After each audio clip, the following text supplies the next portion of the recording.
Hello, hello. If you can see us, if you can hear us, please do let me know, because I don't ever trust this stuff and I always expect it to break when I least expect it. So it's always good to triple check. Okay, we look good on Twitch. That's a good sign. And we look good on YouTube. Awesome. Okay, so hi everyone. Hello, welcome. So you may notice that we have a little bit of some different faces than we normally do for this week. Unfortunately, Andy will not be joining us because he's got some poor mouth problems, because Wednesdays are just hell days for him now. He just has to keep going back to see the orcs, and they keep taking teeth, and it's just horrible. But we are joined by Lindsay and Vera, which if you're not familiar with the two of them, I'll let them go ahead and introduce themselves just in case, and if you just happen to be wondering them for the first time for some reason. Lindsay, if you want to go first. Oh, okay. Right. Hi, everyone. If you think Wednesdays are hell days for Andy, they're double hell days for me because I have to live with him.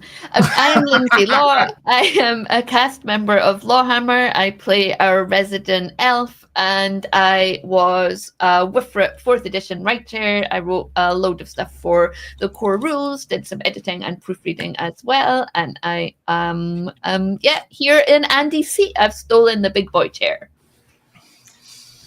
Excellent. And Vera, in case people missed you the last time you were on, if you want to introduce yourself.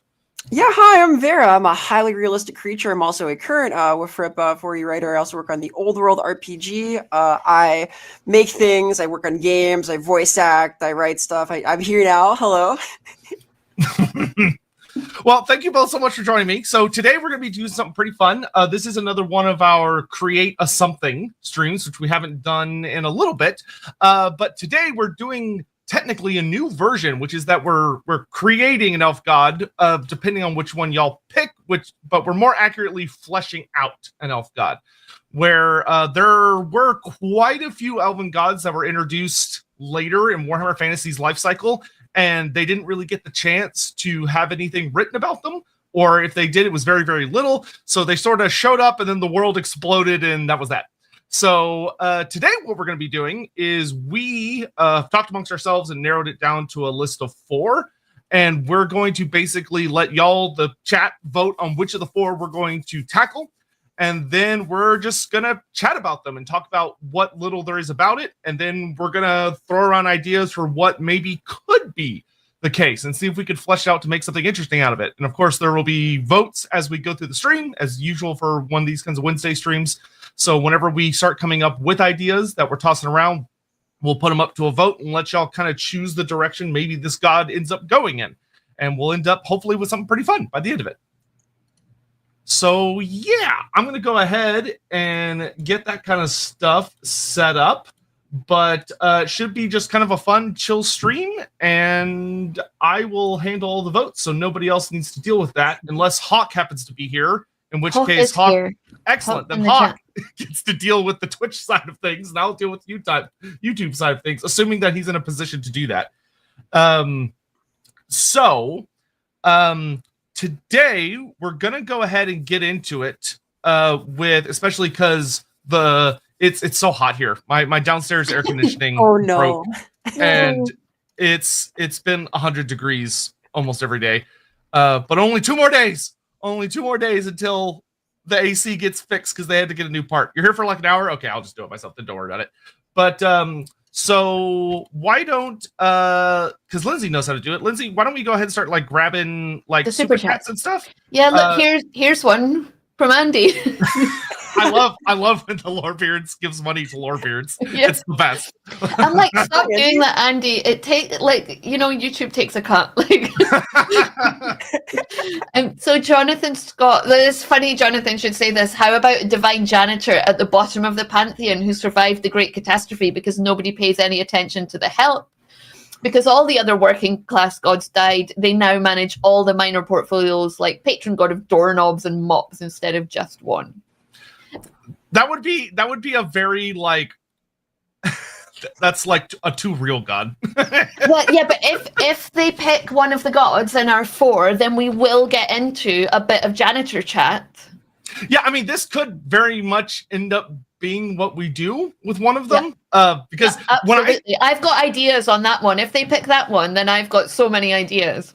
Yeah, because I'll tell y'all, some of the options that you have, there's so little written about them. We know, like, it's blank, the god of blank, and that's it. That's all they got. Like, I've been doing a lot of Elf God research for a video I'm wanting to do in the future about a couple things, and it's been a hell of a rabbit hole that's been really weird, because it makes you realize how recent a lot of the Elf God stuff was. It kind of... It just sort of shows up, and if you blink, you miss it, and it's just gone.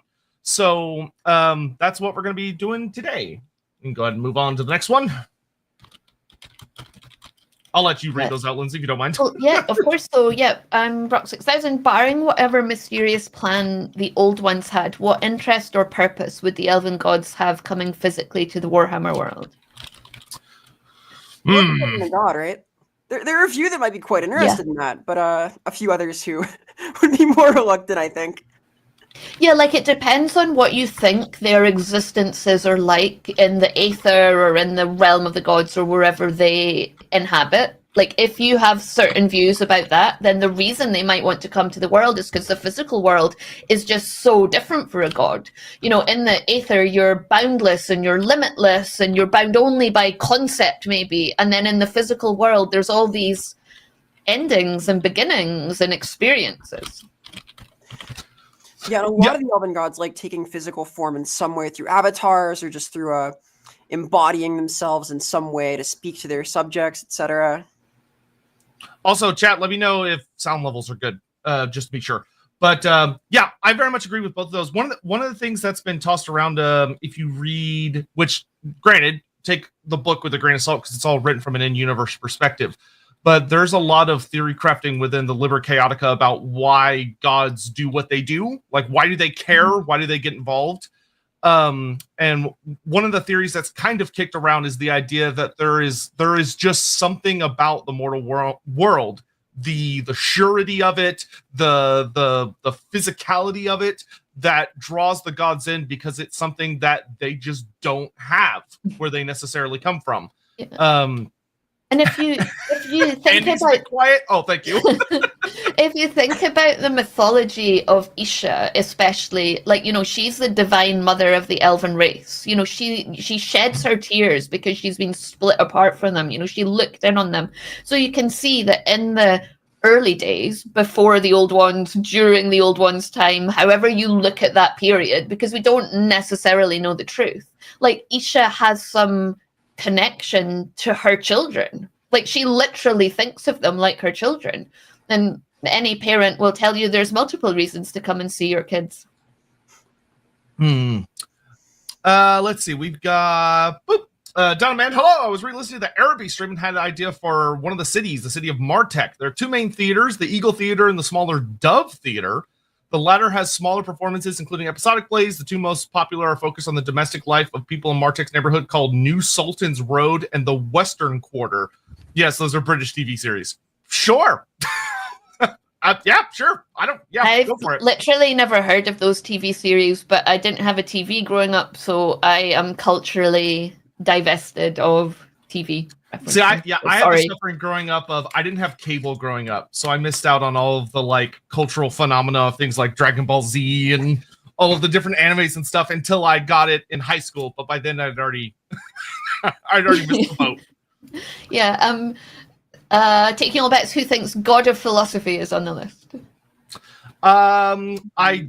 They are not, unless we end up tying a bit of philosophy into one of these. But I assume you're leaning towards Hoeth with that one, right? Hoeth is not on this list because we did specifically try to pick gods that have the least amount written about them, and Hoeth's actually been around for a hot minute. He's been around since I want to say 5th edition, maybe even a little bit before that.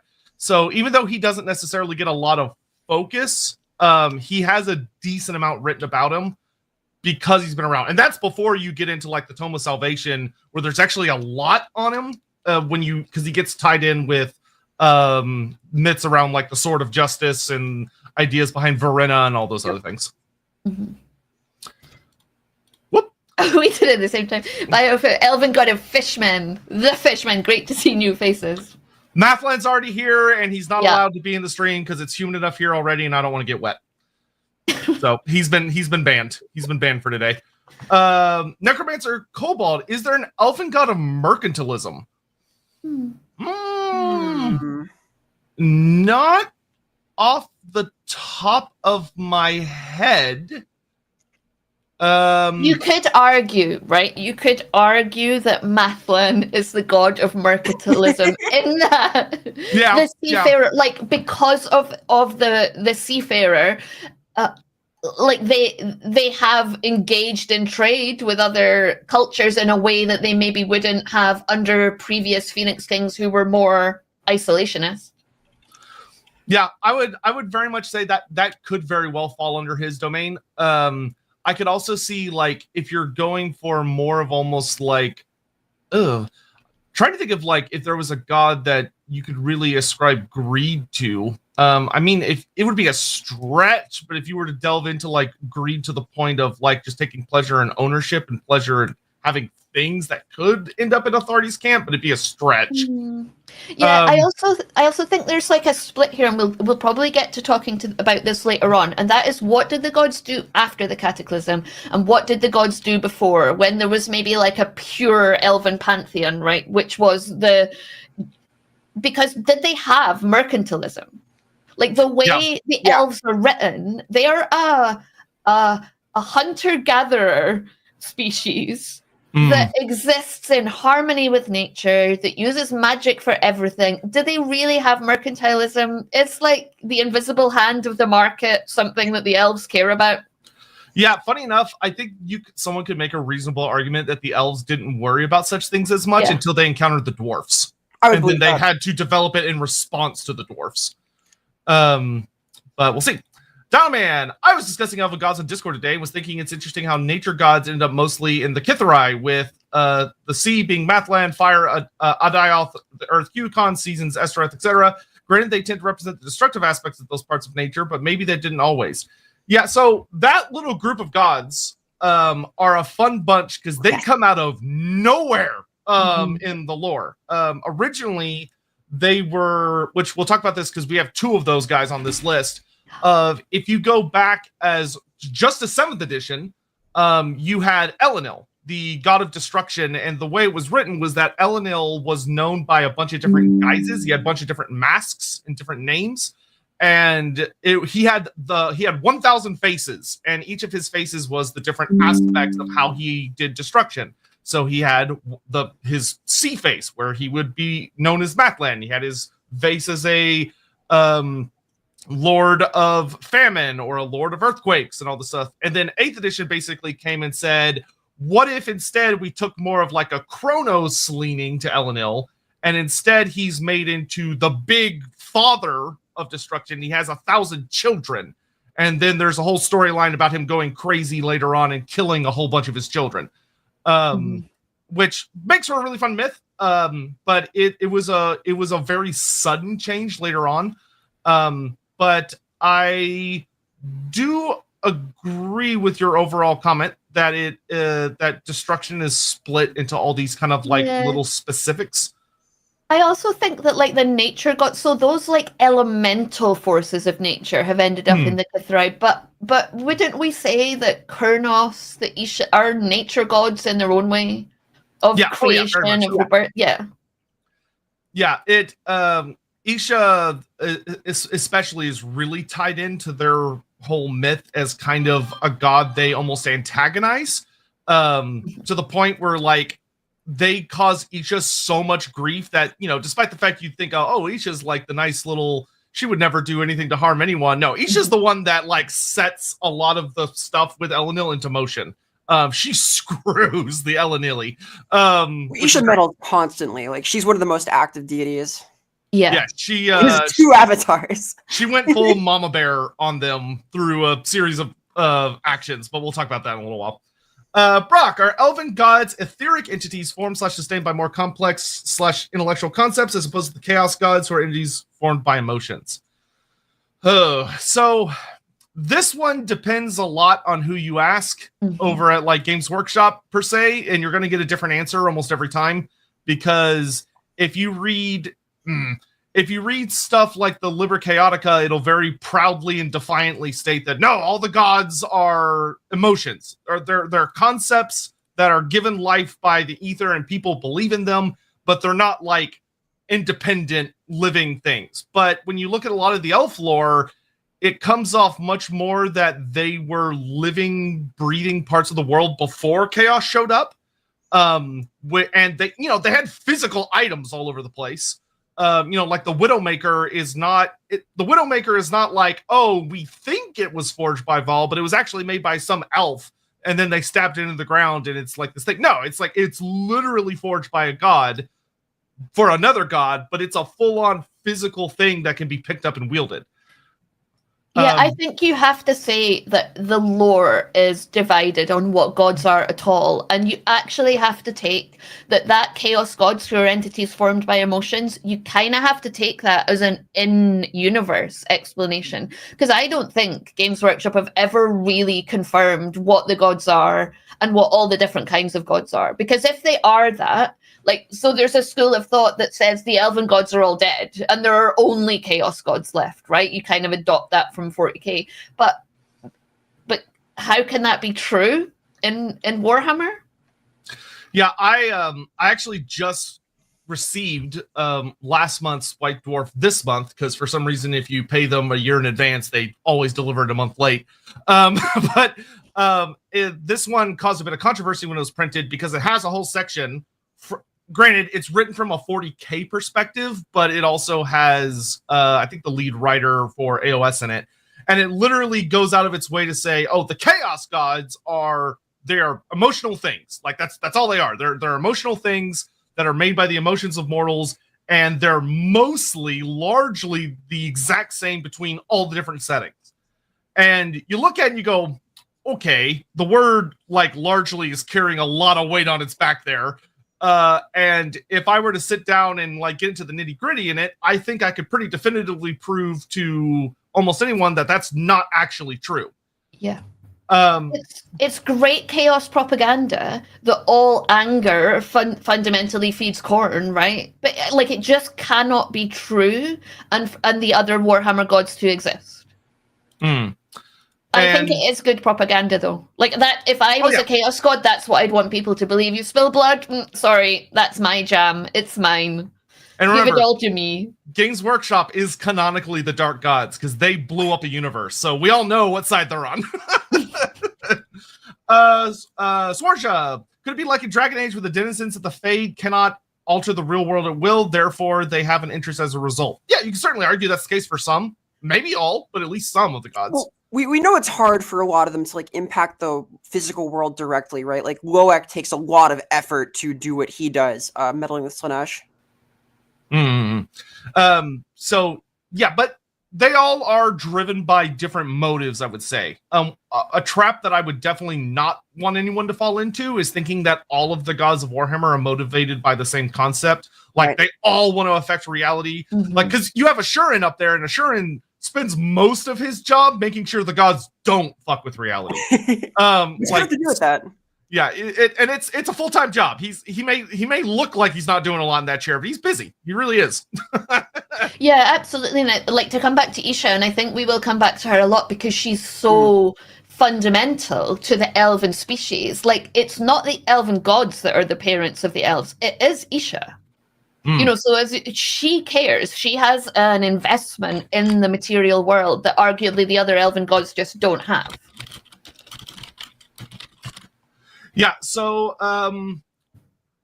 I agree. Right, here's the next one. Yeah. So Cameo. Hello, fellow elf enthusiasts. Are there other examples of avatars like Orion and Ariel? And if not, why are they the exception? Do other gods do this? So I will say, me and Andy have talked about this in the background a lot, of that Ariel and Orion are super unique. They are very, very unique because Isha has two avatars. She has the Everqueen, who is her actual avatar by the normal way we see elf avatars, which are regular elves that are like imbued with power of a god and might have like a slight physical change. And then we've got Ariel and Orion, who are weird. They're super weird. They're almost more like full-on demon prince type avatars. And the reason for that is I'll give you the spoilers of within the setting itself is never explained. They never explain it. In the end times, they should have, but they just don't. If you want us to delve full into it, that would need to be an episode where we fully focus on those two, a Orion and Ariel episode, because it's a very bizarre, fun thing that sadly GW didn't really bother getting into, but we could come up with a lot of fun theories. But for this episode, we're going to be dealing with other gods, and they don't have those kinds of avatars. Yeah, and in a way, you kind of have to say, did they just use avatar multiple times when they should maybe have used a different word? Is this an elf-human thing? Like, the elves know exactly what they mean by the avatars, and they're like, no, not that kind of avatar. Like, what are you even talking about? And Arians know nothing like Orion and Ariel. Yeah. Yeah, and there are kind of a couple more, like you have Daith, right? You've got arguably Malekith / Malerian, but that's sort of a different thing. Yeah, well, like they're more like the Anarian type of avatar, yes. where they're like they look like a normal elf, but they have like maybe some cool powers, and it's like, oh, it's implied they're the god themselves or whatever. But yeah, Ariel and Orion are weird because they're not Orion and Isha, they're Ariel and Orion. They have their own like. Yeah, exactly. But then Anarian was Anarian, right? True. He wasn't Azurian. Anarian also didn't like turn into some big flaming. Well, do you know that? Did you see him? Did you see him? I've seen art of him. I've seen art of him when he's about to whoop up on the car. Yeah. Yeah.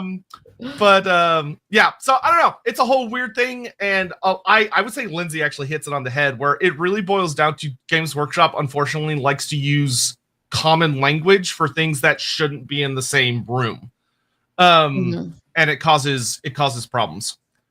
But yeah, Ricky Chapman, god / goddess of elf bullshit is an accurate description of any of the elf pantheon. Yes, yeah, they're all card carrying members of the elf bullshit club. I'm pretty angry about elf bullshit being coined by our stream, because I was in a performance today, a D&D live stream that was done for the Edinburgh Festival Fringe, and I rolled a good roll, and one of the players was like, "This is an example of elf bullshit." I was like, how did I get here? It's spreading. It's a cultural meme now. All I did was roll investigation well. Swarjaz, as in why they're interested in the world itself. To the other thing about I would say once again that's the case for some, but not all. Because there are some that don't want to really I think there are some that even though they can't enter the world, they don't necessarily aspire to. They're just up to other things. There are some gods that genuinely just want to perform their roles. But there was always something special about the Warhammer world being the fated place. There's something in that means the gods may have been more interested in the Warhammer world than any other world in any other galaxy universe in which they could touch. Dinoman, do we know exactly when Elenil unleashed all of his catastrophic children on the elves? Presumably it was pre-cataclysm, and thus the gods were walking the world, so why didn't the old ones try to stop him? So the easiest answer would be to say it's part of the Great Plan. The old ones were happy with it because they were doing their job. Also, we don't know that they necessarily were unleashing it on just the elves. They could have just been full-on global forces that were doing it all over the place, and different groups were dealing with them. Like, one of the things that we know, right, that the Saurus were unleashed as a physical horde to go out and literally beat to death anything that the old ones didn't see as part of their great plan.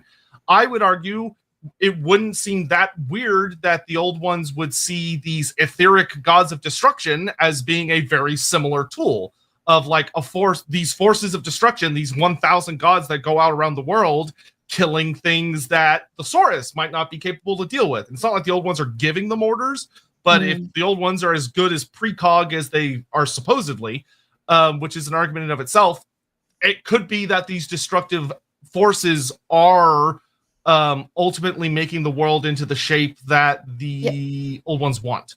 Yeah, for sure. My take is that Age of Sigmar is the old one's plan. It's the only conclusion you can come to, and therefore this fitted right in with their plan. You're nodding, Vera, do you? Well, yeah, it has to be because it Right. happened. It has So to be, 'cause it supposedly, because it happened, they wanted it to happen. That's how it works, right? Because they're Yeah. very good at planning. I will still always love the idea of the old ones just like sitting around hanging out, and then they hear like the spark plug go off and the great thing, and only have time for an oops, and then they're all gone.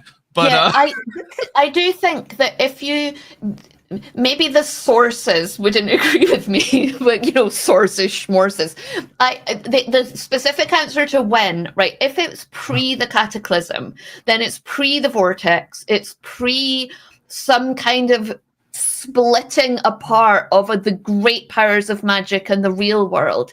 Does when become slightly irrelevant because now we're talking about a mix of etheric and physical time? Yeah, I would say that the legend, that like the physical legend that is spoken of by the elves as far as all this stuff is probably pre-cataclysm. As far as like when the elves tell it. When it actually happens, it's in the ether, who cares? Which I know people hate hearing that, but unfortunately that's the truth.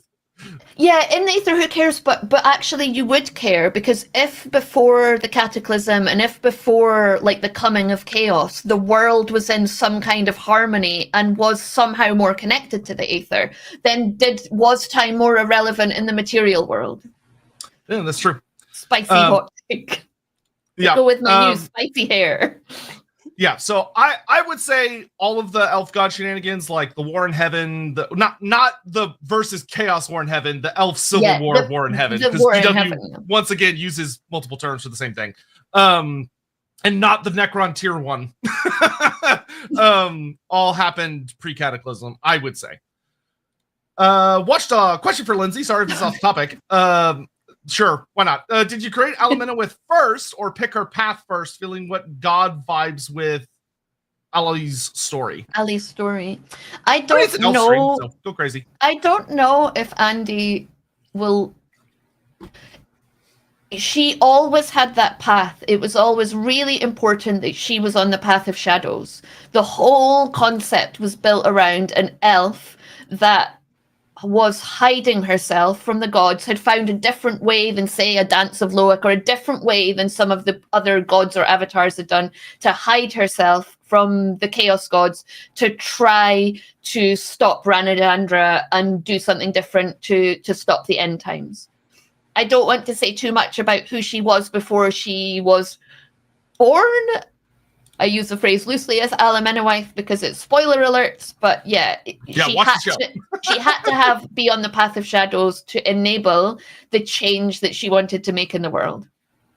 Yeah, and I would agree with this from Andy. Of it's the whole Elenil thing was probably could have been post Cataclysm, but pre-Assurance God ban. Oh yeah, so it could have been a war that happened after the Cataclysm, but before the big finale war. Because the Cataclysm lasted a long time. It was like hundreds and hundreds of years. So it's plenty possible for things to happen during it. Unrelated to stream, but I came with a fun concept about elf longevity and the evolution of language, with each generation of elves having grown up at different stages of Eltharian evolution. If you could have significant difficulties of communication between generations, provided they're distant enough, which would then encourage elves of similar generations mostly hanging out with each other. What do you think? I've got views, but maybe let Vera and you go first. I've got very... I would say if you want to introduce difficulties between the various generations of elves, beyond just older elves are, more prone to being caught up in like Inoi, and they tend to be a little bit more like distant, not really reacting to as much. This is a way you could do it. I don't think it's what I would personally run with, unless you're dealing with an elf who's been like asleep for several millennia, which can happen. But I don't think elven culture would necessarily move like that. I would agree specifically for Ulthuan. I can see there being more drift in places like the Loren, where you have a lot of like different bands traveling around independently that might rarely see one another. There's like more room for linguistic drift and things there. But I think the primary divisor is going to be distance there, either within the forest or overseas or between different groups. Like maybe, and you see this among the Druki to some extent. They're far flung in some ways. Yeah, I think that's why I have three views. I had two views a minute ago, but now I've had three listening to what you're saying here. So my first view is that I don't think the concept of generations exists for elves. So our generations are like 20 years or so because of the constant physical cycle that we're subjected to. Because elves are so long lived, how would they have generations? Like they wouldn't all agree, like this is the millennia that we're gonna have like kids and they'll all be in the same class together. So you wouldn't have that like a school class coming through together in the same way. All of the kids would be quite split apart. And second is their language is closer to the first language. So you could argue that they would have less linguistic drift because unlike our world where there isn't like a Tower of Babel language that is a magical first language that accurately describes the concepts, so they wouldn't drift in the same way we do. Language can't change meaning for elves, arguably, because language inherently has meaning in the Warhammer like milieu.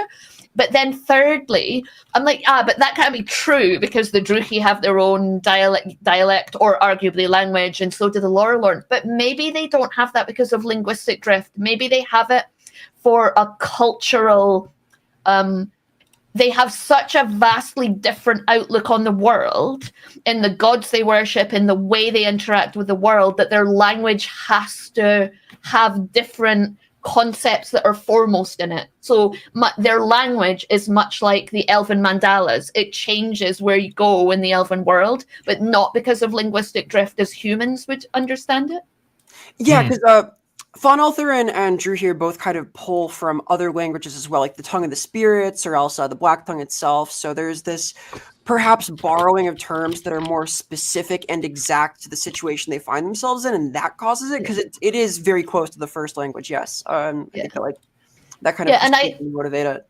Yeah, I quite like the idea that for the Druchii, their language is like a political statement. It's a protest at what was in their mind the way of life that they reject, and vice versa with the other elven kind of subspecies, subcultures, I guess. I will say I do have a very funny mental image of you, like two elves meeting, like an elf from Athelorn and an elf from the Larlorn, and they refuse to meet anywhere on the middle with like linguistic changes, so they're deliberately misunderstanding each other just to be dicks, and I think that would be very funny. Yeah, but, Andy Law's Ulthuan elves, the High Elves, and the dialect of the Lorelorn, they differ not necessarily in the words used, but in the way they express. So, you know, the High Elves, if you see them on the stream, they use hand gestures more, and the Lorelorn elves use their like different tones more, which the High Elves kind of look down upon. It's kind of viewed as quite backward to express yourself like that. It's unsubtle, whereas the Ulthuan elves are like much more subtle because they're a much more kind of politically nuanced people. I think that works great. Okay, so what we're going to do real quick, because we're 30 minutes in already, is I would like to take a moment to go over each of the 4 options that chat's going to get to pick between.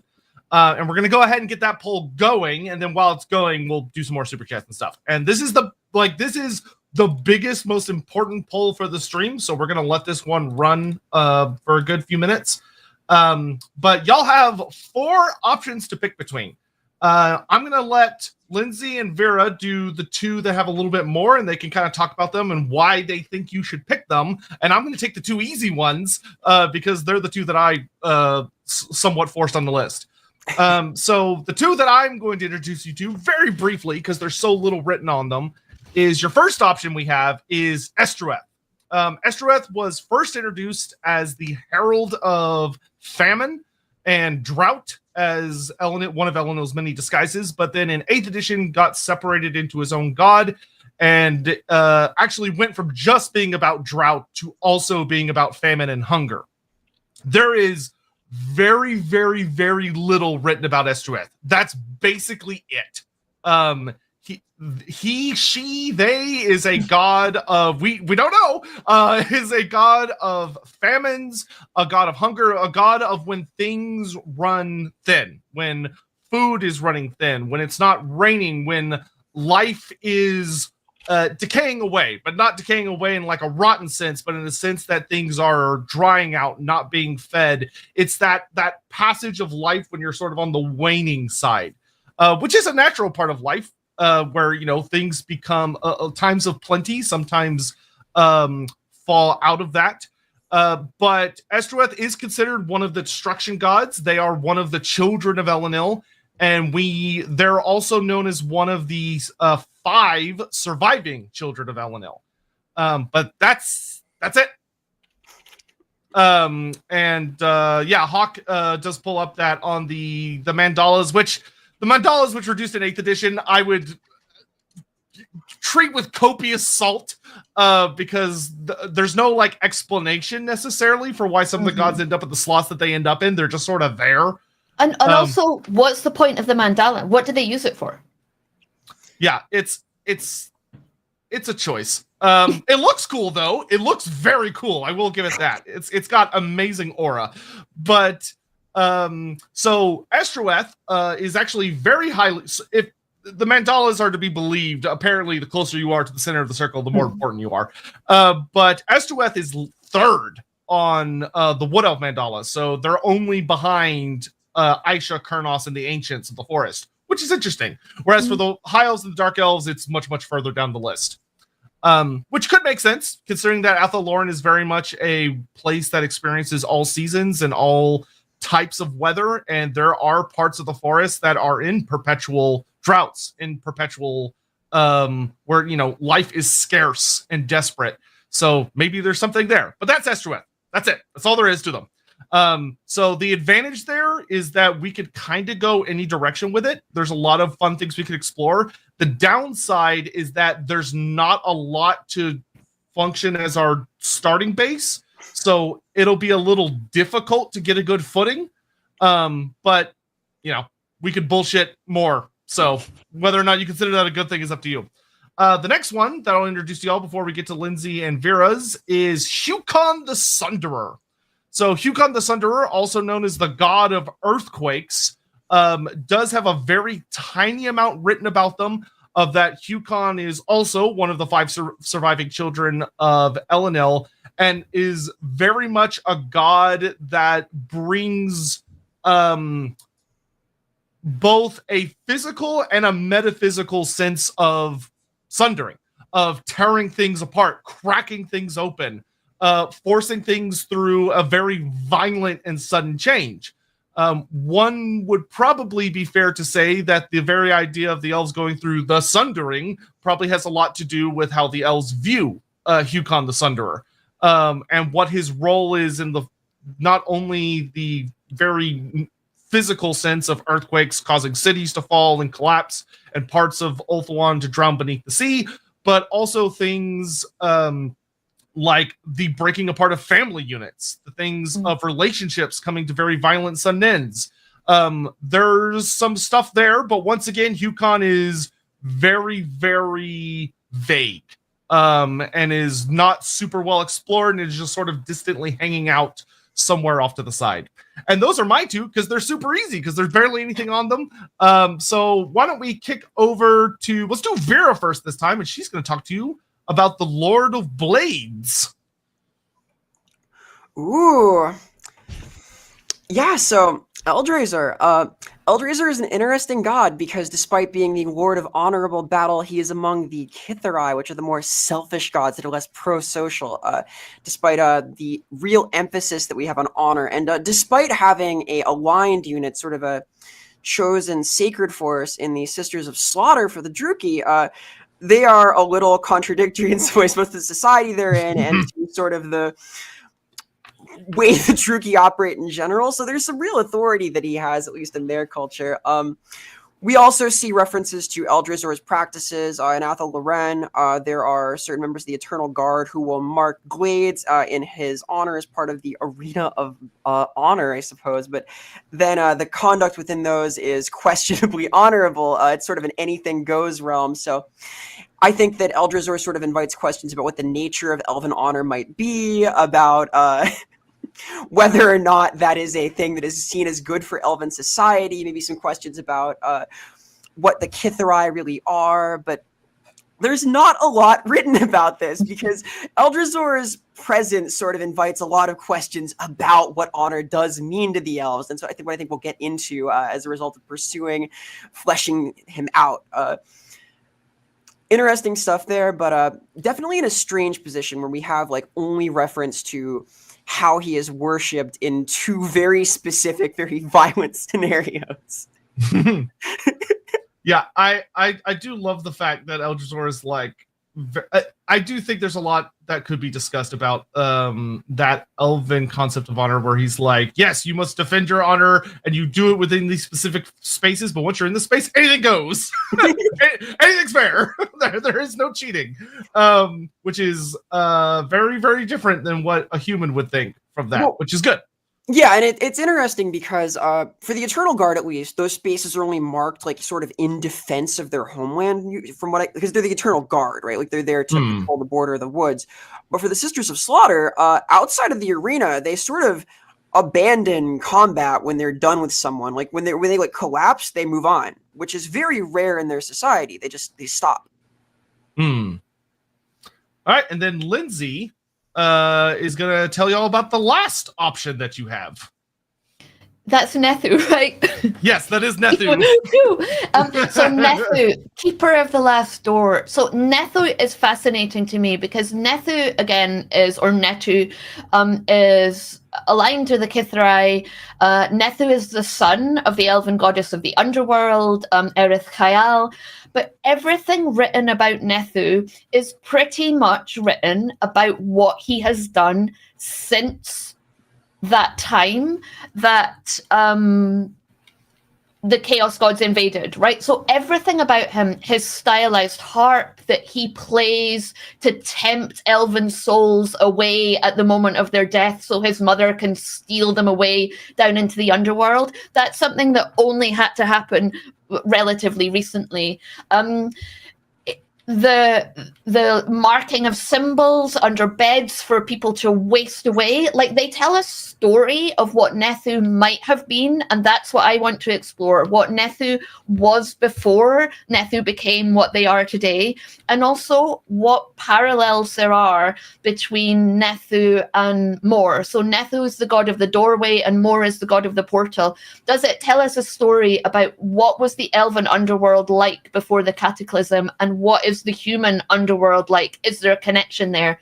So Nethu is a really interesting god because everything written about him is so, in elven terms, recent. And him and his mother, there's not much to speak of who they were before and what they were for the elves before Nethu needed to steal away souls in the night.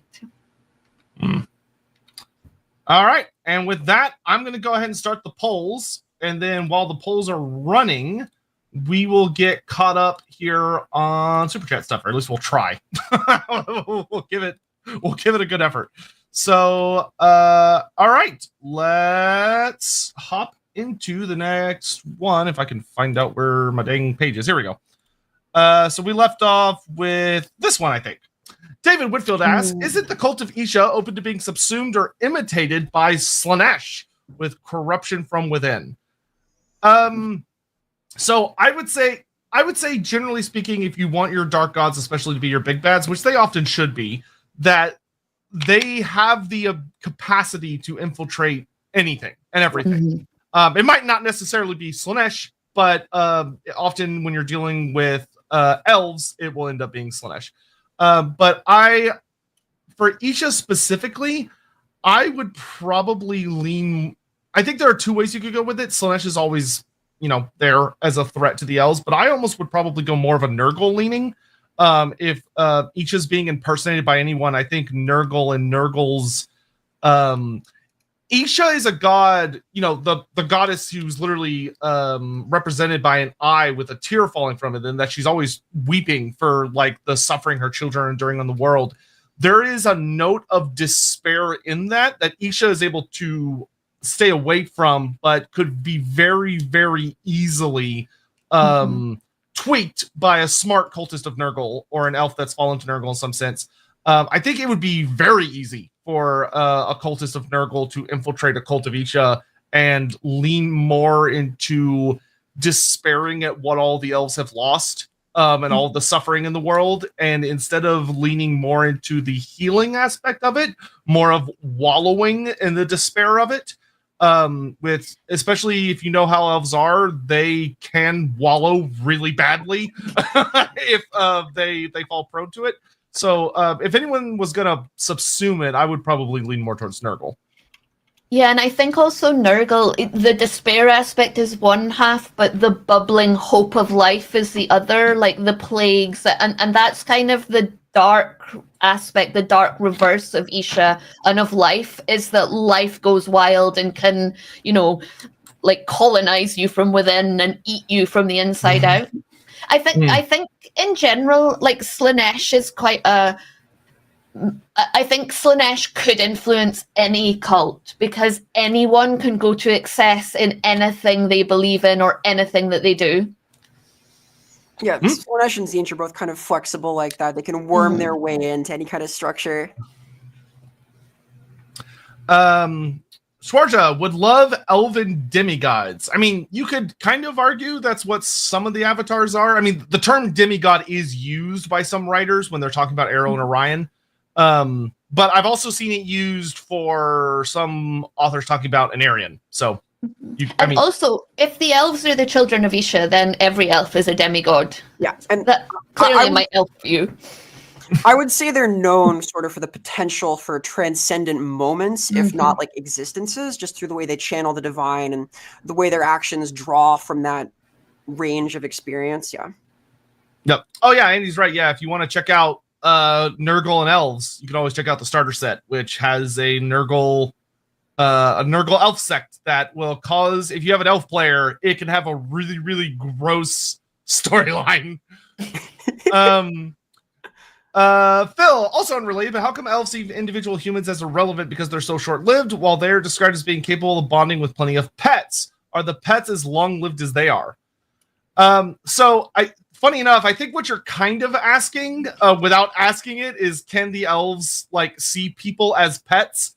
Because they clearly care for pets so much, so shouldn't they be capable of doing the same for humans? And I would argue that I think they could, but I think most elves would not see humans as pets because there are things that you can do with pets as far as like, well, actually, I would say this would fall under if you were to say this in a writer's room, I feel like the response you'd get from GW is, no, we don't want you showing humans as being treated and trained like pets and being equated to pets. We're not comfortable with that. No. And in answer to the fine, are the pets are as long-lived as they are? Like 1 word, 2 words. Kalidor, dragon tamer.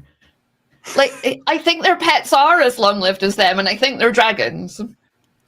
Yeah, and plus, like, elves, they're so magically resonant, and they live in a place that's, like, just bathing in magic, that a lot of the creatures they're friends with tend to live for very long periods of time and are kind of different than the more mundane creatures that you might find out in, like, the old world and stuff. But I think if you were an elf and you had a human that lived with you, then I definitely think that you would be capable of bonding with it, of like caring it, bonding for them, caring for like being in a relationship with them. And I think it's less that they see individual humans as irrelevant. It's more that sometimes the time scale that an elf would be operating on is, you're in Marienburg and you take a ship back to Ulthuan and you stay there for 20 or 30 years and you come back and things have really changed for that human in a way they haven't changed for you. And that would make for a different kind of relationship with a species. Yeah, I think there's also something to be said for that. Many elves may very understandably like recognize humans, it's like, oh, well, they're a sentient species like us, and they may kind of see them because they can't live for very long as almost being like children.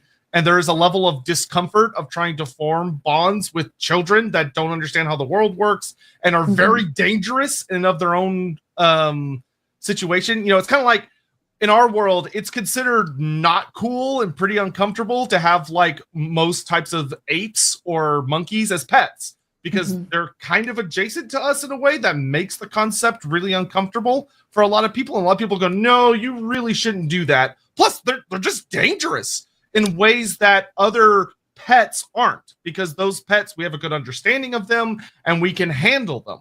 A human could probably not make a good someone to get invested in, because some would argue that they're too dangerous, and others would argue, hey man, that's kind of weird, you shouldn't be doing that.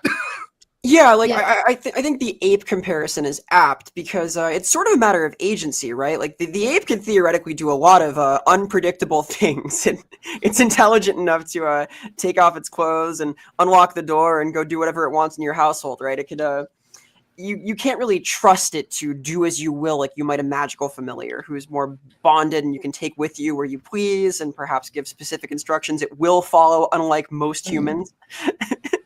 Your white lion most likely isn't going to break into your closet and get that staff that's going to blow a hole, in the wall and kill the neighbor. But a human, they will absolutely do that if they get too curious.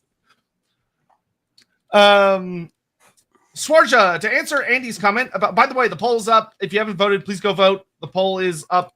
Make sure you go vote. In fact, it's already finished on Twitch. Has it already finished on Twitch? I don't know if mine bugged. Twitch, if it did any of y'all catch what the answer was? Because I was not looking. So if any of y'all caught that, that'd be swell. Swarja, to answer Andy's comment about the end times, I have an idea for a webcomic that retcons that. The first step is a priest of Ulrich curb stomping a Sigmarite proclaiming, by Ukric, we made it. So what I'll say is that Age of Sigmar has already looked at the Elf God plot that Loec vomits out on us in the end times, and Age of Sigmar already looks at it and goes, no, that is not correct. That is not what they are. The elf gods are not aliens that came from a prior universe and were actually the old ones, but they're not the old ones, but they are the old ones. That's not what it is.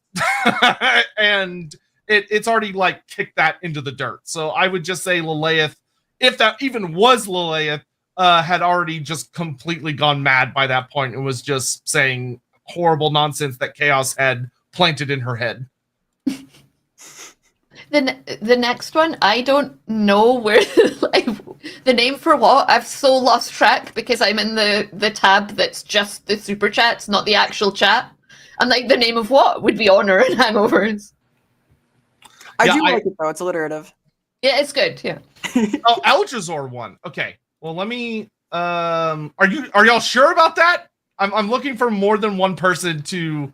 Oh, interesting. Okay. Well, then time's up. And much to my genuine surprise, Eldrazor is won on both polls. Huh. I'm gonna be honest. I was not expecting an Eldrazor win at all. In the slightest. So we're going to be talking about the Lord of Blades, which means that I'm going to be smart and I'm going to make sure that I have my Dark Elf book rearing and ready to go. Because, well, not just my Dark Elf book, but my Wood Elf book too, because we're going to be delving hardcore in here. We're gonna finish getting caught up on Super Chats real fast, and then we're going to just dive in on the Lord of Blades, which is gonna, that's interesting. That is not what I anticipated, but hey, y'all always love taking polls where me and Andy think we know what y'all are gonna do, and then you kick us in the nuts every single time, without fail. So we'll go with that. All right. So, where did we leave off here? Boop, Skylar. Oh, thank goodness. Elves that are doing reasonably well. I've been playing a lot of Rogue Trader, and the Eldari are just so depressing. I was actually messaging a friend of mine that's been reading through a lot of 40k stuff, because I was looking, I don't remember what I was looking at, but I was, as part of my Elf God lore stuff, I've been taking peeks occasionally to read some Eldari stuff, because we've talked a lot about how like the Eldar lore and the elf lore and fantasy kind of like constantly ping-ponged off each other for a good like 2 or 3 editions. And every time I looked at the Eldar stuff, it was just like, just always, Oh, a drink manifested out of the ether for Lindsay. How magical. But yeah, the Eldar, they're just a bummer. Mm-hmm. They really are just a bummer. they're just sad. They've been through a lot. Yeah. Things are not okay there. Yeah, it doesn't help that there's been an unfortunately consistent thing of like Space Marine writers being like, I'm going to use Eldar in just the worst way possible and just make them just suck.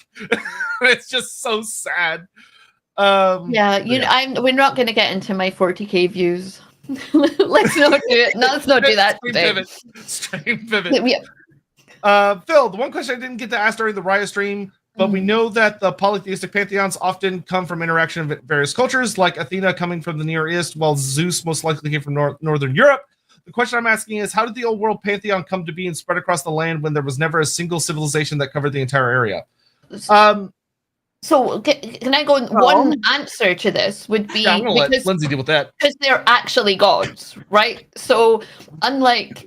And maybe you think that Athena and Zeus are actually gods and are universal concepts that spread across the human race. And if you do, then I apologize for this. But in Wifrip, they are actually gods. So that's how they could spread across the land when there was never a single civilization that covered the area, because they simply can inspire people, bless people, represent concepts that are consistent between cultures.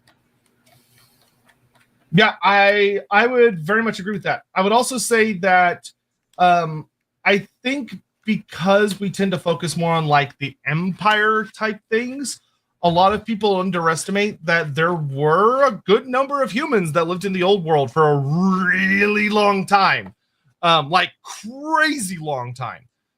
To the point where there were humans out there that were like supposedly, depending on if you believe these things to be legitimate or if they're being passed on by a later culture as being much earlier, you know, you have like reliefs that are carved into various standing stones of like the ancient gods fighting against the chaos gods, and there being mentions of like Sotek and these other gods that would have yet to come, which implies that they were keyed into some things.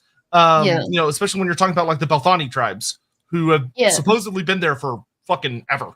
Yeah, I mean, that is the other answer that's always available to you in the Warhammer world, and that is because it was the Old One's plan. So there was somebody purposefully going out and spreading that old world pantheon with similar names, with similar temples, followers, etc. across the land, I guess. Anything to add there, Vera? Yeah, just there is also sort of the elven civilization that had at one time spread across it. And I don't want to lean too hard on the whole, hey, maybe there's some inspiration from elven worship in the old world pantheon. But there are there's also that. Parallels, so maybe there's something to that. Like, even if not the deity themselves is like some misnomer, then at least the tendency of practice and perhaps some of the linguistic conventions could have been drawn from things left behind. Maybe. Yeah, and Games Workshop have never confirmed that any of the human gods are any of the elven gods. And they've kind of gone the other way and gone, no, they're different. But the names are similar. The concepts are similar. Like, at some point you have to say, if the Aether is a great ocean, is, I don't know, Azurian, the Atlantic Ocean, and then the Azure Man in Nordland is like the North Sea. Like, where does the Atlantic Ocean stop and the North Sea starts? Nobody knows. Yeah, good old Mathlan and Banan, totally unrelated. Totally. If nothing else, it would make a great deal of sense for the language to have evolved in such a way that they draw from, hey, maybe this statue of this god we know that's called this is a name for our god. That would make sense. Yeah. Or even to go back to what we were talking about earlier and what I was suggesting, like, if those gods' names are actually concepts, then of course the same concept, and because they have one true language, then inevitably they're going to have the same name somehow as they cross the world. That would follow. Ricky Chapman, we remember a fun campaign we did where we acquired artifacts from different gods to defeat an Everchosen. We stole from Joff, the Jackal God, Khaine, Sotek, and Zuvacin cults who were very angry with us, but it worked. You have such... I would love to be a fly on the wall for all the different campaigns you do, Chapman, because the stories you come out with are always absolutely wild. In a good way, though. In a good way. That makes sense, though. You kind of have a unification to combat the other unification, right? Yeah, you kind of pulled off a Captain Planet, but with gods. And, you know, if it works, it works. The guy, Polonial White Steak, the star-made knight, uncle of Minotaurs, the Shirazane shall smite whatever Elven God is created. Who? I don't know what that's a reference. Is that like a... I don't know what that's a reference to. I don't know who that man is. But I want to say the Elder Scrolls. Yeah, Uncle of Minotaurs. That implies a very bizarre family lineage. But hey, good for him. Good for him. Ravon, what are good places to learn about the Elven Gods? Hey, cool, great question. I've been doing a lot of this lately. The unfortunate answer is you're not going to like this answer. Of that, if you're looking for like, I want a really solid, well-written thing, you're not going to find it. It doesn't exist. The Elf Gods were a very distant, not super well explored concept for most of Warhammer Fantasy setting, and then they very suddenly were becoming more and more and more relevant, and then the world blew up. So what the best place is the army books, to put it very bluntly. And you're going to find a lot less than you think you're going to find. And it's also going to be really frustrating because it changes wildly from edition to edition. I'm not talking like subtle changes. These are like, holy shit, some of the stuff doesn't work together levels of different. And unfortunately, that's just Warhammer. Welcome to the club, baby. But I would recommend the army books, which you could find very, very easily online. I'm not going to say where, but if your Google foo is even moderate, you could find them super duper easily as just like pretty nice quality PDFs. Because they're not in print, obviously, anymore. The next best place would be I would say the Tome of Salvation from 2nd edition Warhammer Fantasy Roleplay. You also have the new books of... it's actually just the Elf Player's Guide. The gods don't get brought up a lot in the Seaborns of Kathik book, but the High Elf Player's Guide, though I do have a number of humbugs with the God chapter of that book. There are some takes in there that I'm like, okay, but when you see what they had to work with from the army books, you're also going to go, oh, I see. So it's kind of a mess. To say the least. Yeah, and you can see some Kothic practice there, and there may be further like targeted coverage of certain deities in certain places in the future. Who knows? Yeah, and that's before even talking about the Black Library books, which also take some very wild takes sometimes. So it just kind of, I would do the army books first, then maybe check out the roleplay books, then maybe check out the Elf Black Library books, because you'll even find gods that never come up outside of the Black Library books, which is fine. The army books technically cover like the major gods of the pantheon, which, as you may have noticed from earlier in the stream, some of these major gods have literally nothing written about them. So good luck. Would unfortunately be the best advice I could give you. Amadeus, what do we need to do to make the other 3 gods happen? Please, these streams are a dream come true. Tell you what. If y'all will, what's a bribe I can throw at you that could work? I'll do one for each. We'll do it this way. What's LAWhammer at right now on the old subscribers? Oh. Yeah. What's a threshold they're currently getting close to? So LAWhammer is at 8.7 subs. Yeah, I was about to say we're close to 9,000. If y'all can get to 9,000 subs, we'll bring everybody back to do a Wednesday stream on Nethu. Okay? Yay, if we get to 9,000, we'll do Nethu. Vera, do you care more about Twitch or do you care more about YouTube? Probably Twitch right now. Okay, so for Vera, we'll do the same thing, but whatever her upcoming... God, your name is so hard to spell on Twitch. I adore you. I love you so much, but it's so hard to remember how to spell. I've heard of Vera Similia so many times. Vera Simile. Vera Smiley. It's oh god, I follow too many people on Twitch now. Oh, it's pain, and Twitch's search function is so bad. Hold on, I'll find it. Verisimilitude. There you are. All right, she's at 1.1. So if we can get Vera to, let's say, 2K? 2K? I think that's perfectly reasonable. There's a good amount of y'all. Go follow Vera on Twitch. We'll be posting, links will be in the description at the end of the stream, so go check those out. Get to Vera to 2K, we'll do a stream on Anath Raema, actually. Ooh, I would love that. And then if we, I don't know, give me like $100 as a super chat, and we'll do Hukon. Did you just introduce Anath Raema by accident? Or did you just decide that that's what you were doing? I just decided because that was one of the ones Vera offered up. Ah, got you. I was like, where did that come from? Rima and Loec are my personal favorites. We'll do a Hukon stream, and then Estrowith I'll just throw in as a bonus at some point. If you do all three of those, Estrowith will be the bonus. There you go. So sorry, not sorry. All right, Jonathan Scott, which would be the working class god? Well, depends on what role. Like, if you're a working class person that works in the ocean, you're going to deal with Mathland.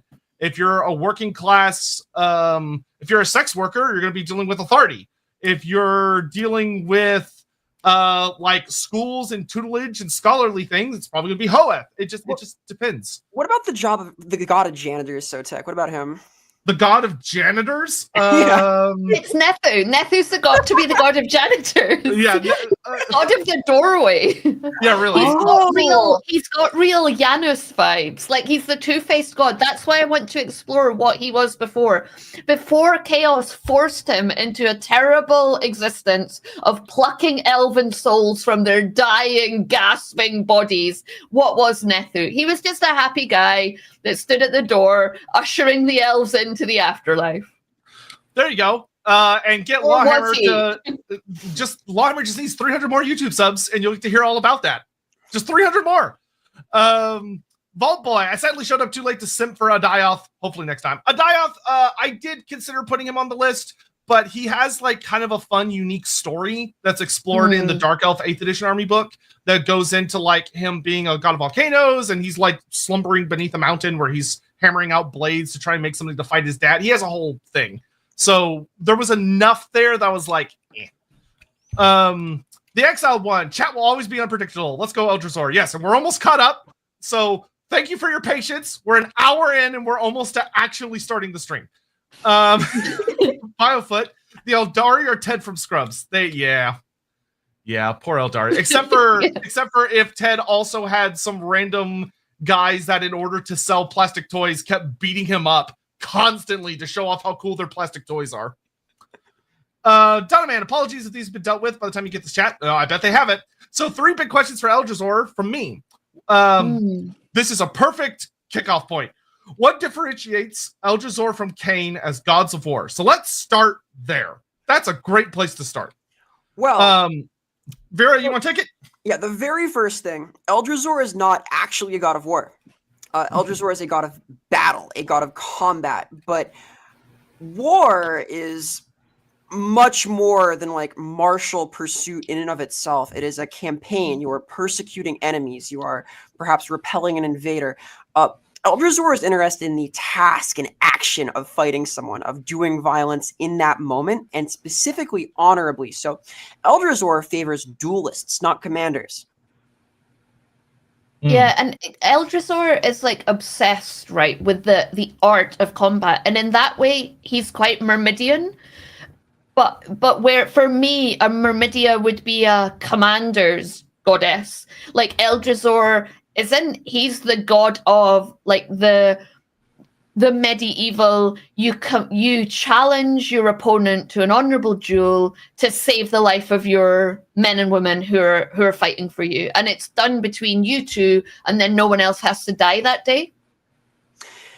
Yeah, I see Myrmidia as more interested perhaps in tactics on the large scale, whereas Eldrazor is more about movement on the map scale, about fluid control of the body, the martial art itself. Yeah, I would agree, exactly. One of the things I find interesting when separating them, kind of like Vera was saying, is that Eldrazor is specifically called out as not, and this is something a lot of Dark Elves don't like about him. They mock about him, is that he doesn't like fighting for the sake of fighting. If anything, he avoids going into unnecessary combat. It's only when your honor is at stake, that he believes you should fight. But if it's not a duel, if it's not like you're fighting for the sake of fulfilling a role within his arena, then he's not interested. Whereas Khaine is, the more blood, the better. The more murder, the better. Khaine is never satisfied. Khaine is always hungry for more. Eldrazor is very much he has a very specific appetite. And if you're not staying within that, he's not going to support you. So to your second thing, why did he decide to side with the Kith'rai despite being a god of honor? That one's interesting. So Elenil is he is considered one of the Kith'rai. He's one of the underworld gods. And I think there is a thing of that the heavenly gods very much seem to, for the most part, I can't remember if any of them have an explicitly combat focus. A focus of spilling of blood and causing pain and suffering is very key to their identity. I don't think that's the case for any of the heavenly gods. Arguably, Kurnus, kind of, through hunting, through the violence inherent to that, and arguably Loec, through the sort of mean tricks that are played, the sort of cruelty that's inherent there, but not as directly violent there, perhaps. And I guess it's interesting, the question, because is that implying that the Kith'rai were dishonorable in deciding to take direct action when Azurian had told them not to? Is that where the honor question is coming from? That it was a dishonorable thing to do because Azurian is, the judge, the king, and you should have done what he said? Well, I almost wonder, right? It almost seems to imply that Eldrazor, as a god of honor, looked at what Assured said and said, that's not the honorable path.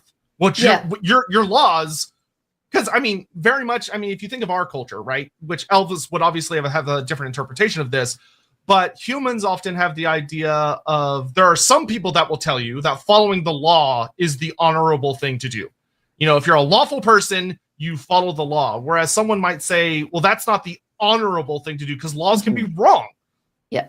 I think there's a collective delusion that humans have that, say we were in a time where a portion of our society was... I have to grab something real quick. Y'all keep going. I'll be right back. A portion of our society was, say, segregated. That we are good people and we would all be on the buses that protested against that segregation, where history tells us that most people weren't on those buses. Most people were going to their jobs and still getting their pay and not putting themselves in harm's way. So, I think we all have a collective delusion that we would be heroes if we were asked to be. But what history tells us is actually very few people are heroes, because being a hero is costly in your own time. In your own time, you're not hailed as a hero. And that's maybe why looking back, it would look dishonorable, but at the time it would be honorable, or vice versa. Yeah, I think there's something to that. I think this also sort of invites the question of what we feel the broad distinction is to the elves between the Kadai and the Kith'rai, other than the historical element. Because there's this, I've heard it described as a sort of selfishness for the Kith'rai that qualifies them. And I think we could argue that personal honor does fall in that line, right? Because it's not pro-social in such a way. It's about your personal sense of satisfaction, your personal rightness, even at the cost of those around you. Yeah, I think you're right. I think that you could look at the Kith'rai and say they weren't willing to pay the price.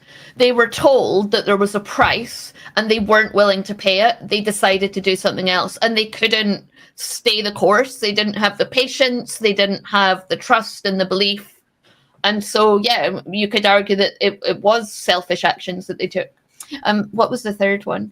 Right. What constitutes honorable combat and how does it differ from regular elven warfare, since both the Azur and Ruhi invoke Khaine when going to war?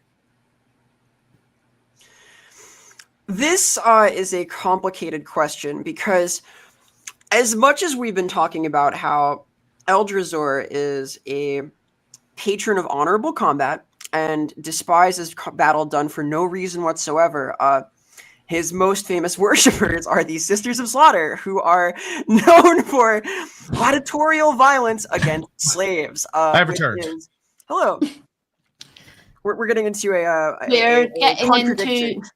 We're getting into question 3 of those 3 questions. So, Awesome. what constitutes honorable combat, and how does it differ from regular elven warfare, since both Azur and Druchii invoke Khaine? Okay, sorry I interrupted. Carry on. I am setting the preface to this discussion by reminding us that one form of honorable combat includes gladiatorial battle against captive slaves and demons and all sorts of things, great beasts, but slaves included, those who are forced to do battle in this arena. Yeah, and even in combat, right, the arena that he presides over, like anything is allowed, anything goes. There's no rules in that arena. It's not like, well, that's the dishonorable weapon, or you can't do that kind of attack. Yeah, because we can imagine that when these traveling groups step into the arena of Eldrazor, the Eternal Guard have set up, they're ambushed, right? Yeah. Of course they are, because they're in Apple Yeah, and it's constantly moving around. Like, nobody knows where it is. So it's not like there's a big sign saying step beyond here. It's not like it's New Jersey and everything's legal there. Yeah. Apologies to any New Jerseyans, though. My apologies that you live there. Yeah, it's just a Hamilton reference. It's obligatory once in a while. They live in New Jersey. They know. Yeah. Cool. As long as they know. So I would propose that there are a few tenets of honorable combat then, things that must apply, such as you shouldn't outnumber your opponent, right? Perhaps the Eternal Guard, while they're ambushing them, they are fighting at a numerical disadvantage. They just have a better strategy. And as invaders who are entering a realm they are defending, their attackers should be aware of this. Right? That's actually a really interesting point, because they do mention that it's either a concept of dueling, or it's going up against something that's like dramatically larger. Like there's a mention of like the Sisters of Slaughter will fight like a chimera, and there's only like a handful of them. So they're like hilariously outgunned. Yeah, but it's almost like fighting from the perspective of an underdog, which is when Eldrazor tends to step in and empower people. Yeah, and I think we can agree it'd be unlikely that like a quartet of Sisters of Slaughter are going to gang up on one captive that they've got in the arena, right? Like just some guy they've brought in. That seems wrong to me somehow. Well, especially because as representing part of like the rules of how they like to fight, one of the things I find interesting is how much Eldrazor seems to get involved of that. When it talks about the Sisters of Slaughter, their fighting style, even among elves, is seen as kind of weird. Yes. Because they fight by instinct. It notes that other Dark Elves look down on their form of fighting because they don't train rigorously. They're not like regimented and trained, and they don't do like a lot of specific exercises like we might expect with like a Myrmidian soldier who's all about practice, and doing lots of drills. Instead, they just flow in the fight, and they react with freakish instincts. And we have the rule for the sisters where if they're disadvantaged in combat, they get stat buffs because Eldrazor is literally empowering them to do better when they're fighting. Andy throwing in a cool thing here. I've tied that back to the myth of the Cataclysm, where Eldrazor is perhaps leading sorties against the Dark Gods, where they're massively outnumbered. Yeah, I like that, because I was just, while you were talking, I was just thinking, like, where does this drive come from in Eldrazor? Why is your own personal honor so important? And why does he still take such an interest in that, like, trials by combat and those honorable fights that are still taking place today in that realm he moves around? And I really like that idea that there's a personal history there. And to go back to our discussion about why he would have picked the Kithari, because the price was too high, and he values people who are willing to pay a price for their personal honor, for something that they believe in. Yeah, there's like an element of a personal development through willing embrace of hardship here, like this devotion to constantly trying yourself in arduous situations. And I think that aligns really nicely there. Yeah. Nandi is followed out, says no to Azurian, goes to war, is massively outnumbered, but never stops.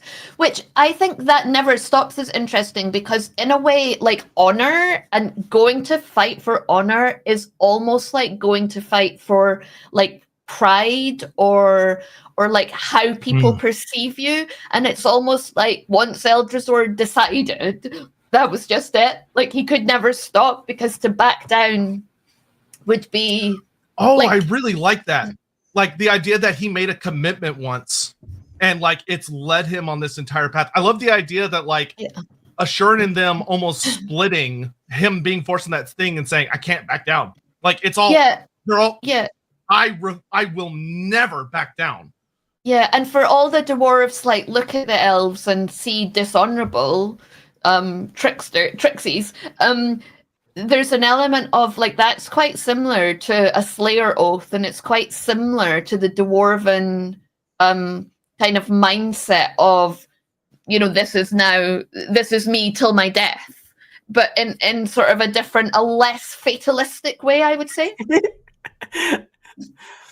I do think it leads to the same place, though. You don't hear a lot of retired Sisters of Slaughter, right? They're kind of... exactly. Well, I think that actually works well for his kind of like origin story that's given in the Sisters of Slaughter, where they come from, of that it was a group of daughters whose family had been like destroyed and betrayed, and they all dedicated themselves to Eldrazor in exchange for revenge. Yeah, I would quite like the idea that Malekith, before he betrayed them and before everything went wrong, that Eldrazor was a god that he was fond of, that maybe that's why he found a kinship with the dwarves that he did, that had he was a diplomat, that he had a strict sense of personal honor. I can imagine that he would have dueled. Like, I think being a god that was close, that Malekith was close to, was a personal favorite of his before everything. Well, before he fucked off. That makes a great deal of sense also, because the sisters are afforded a great deal of latitude in Dark Elf society. They can kind of do as they please to an extent that's uncommon. They don't murder. They like will spare opponents in battle. That's crazy among the Druchii. And furthermore, when they do take the field in battle, like the more honorable alternative to them to arena combat is to fight in his name. And he's maybe not the most honorable guy in some ways. So some historical connection there would make a lot of sense to that end, that he has perhaps a real allegiance to this deity that he at least professes. I actually really like that, because I could see kind of like how we have the whole story of like the sisters are getting revenge for their family that was killed. I could see Malekith or Malarian taking that oath for his father. Like he takes it against chaos in the name of his father and goes on this huge rampage around so much of the world. Yeah. And I also think, like, after he goes through the flame and he's rejected or whatever happened there, I have my views. He can't back down. He never backs down. Like, he just believes he's right, that his way is the only way that will save the world, save the elves, who knows. And I think that really fits with Eldrazor's kind of says no to Azurian and then just goes forever. Yeah, and on that path, in that arena he's set forth for himself, anything is permitted. Like, he's now on this course where he has to do whatever he might. And in that way, you might think that the sisters and the adherents of Eldrazor perhaps like get his project maybe more than a lot of the Khainites he's surrounded by, who are quite blood drunk and looking for their own opportunities in the society that he's built up. But there's like there is some core of real duty and a sense of purpose to that I think is not clouded so much for them. Go ahead, Lindsay. No, I was just going to say I like that for Malekith and for the Dark Elves, because like these gods are important to them, but then when you read the lore, it's like Khaine this and Khaine that, and maybe a little bit of like, I don't know, Marathi like waltzing off for a little affair with Slaanesh. And it would be really nice to understand a little bit more about the Kithrai, but in this case, Eldra's place in the Dark Elf pantheon. And I really like him as a potential personal god for Malekith that explains the Sisters of Slaughter's kind of leniency. Something I kind of want to pull up with Lupusum's question here. Everything is permitted except not doing what I said I would do. The thing I like about Eldrazor that's kind of a little hidden beneath the surface, like unless you kind of think about it, is that he's almost kind of a god that it seems to abhor violence, of the sense that when you read about his thing of that he only lets you, or he only really permits it when defending honor within his arena. It's this idea of rules of Eldrazor almost seems to be a god of, through rules that you might not understand, he is very much saying violence is a last resort. There are things you could have done to avoid this. You could have not come into my arena. You could have not led to the provocations where I now have to defend my honor in a combat sense. I like the idea that although he uses rules that humans and other species wouldn't understand, to elves it would be obvious. Of that, you shouldn't do these kinds of things. You shouldn't go into the space. By doing so, you are accepting a contract. It kind of reminds me of like how we kind of think of like how the Fae operate in like old legends. Yeah, I really like that, especially because again, it would explain kind of that clash with the dwarves that could have come out of fundamental different understanding of honor on both sides of that fight. And that both sides are doing things that the others just like, well, that's just like like we will never bridge this divide, but to each side it's like, but that's just how you operate. That's what war is. That's what politics are. Like for Malekith, he's made this promise to his dwarf friend, and then he's like, well, actually I've got to go now, sorry. The dwarf's like, but that's not how it works. And Malekith is like, yeah, that's exactly how it works, because there's something at stake for my people, and that trumps everything.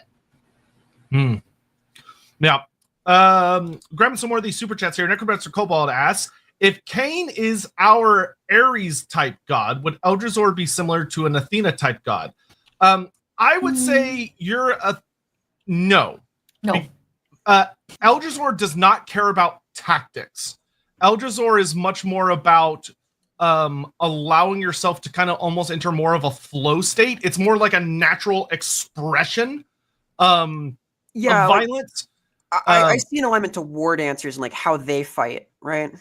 Yeah, Eldrazor does not believe in training. I'll put it that way. Eldrazor does not think that you should be drilling and like learning specific steps and all these other things.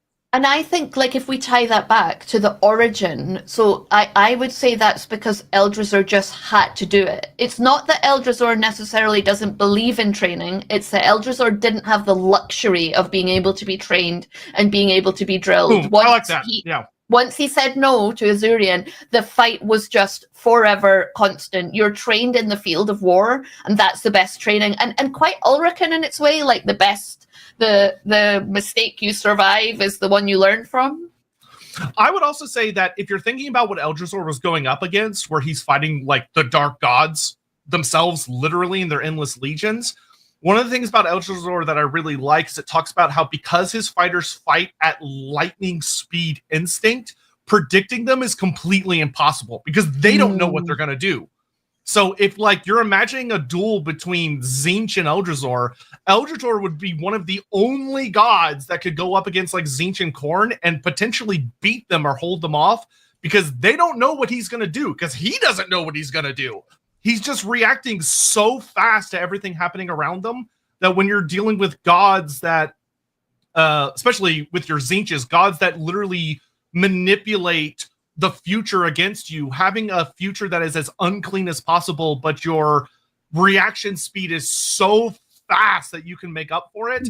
I love that as a counter to some of the various entities that would be very, very dangerous against the likes of Hoeth, who has to do like really careful planning, or Hakardi, who's wielding magic, which takes time and chanting words that gods can respond to. Eldrazor would be a very unique counter against certain attacks. I like the image of some greater demon of Tzeentch attacking Eldrazor, and all 999 possibilities for the next action involve a counter.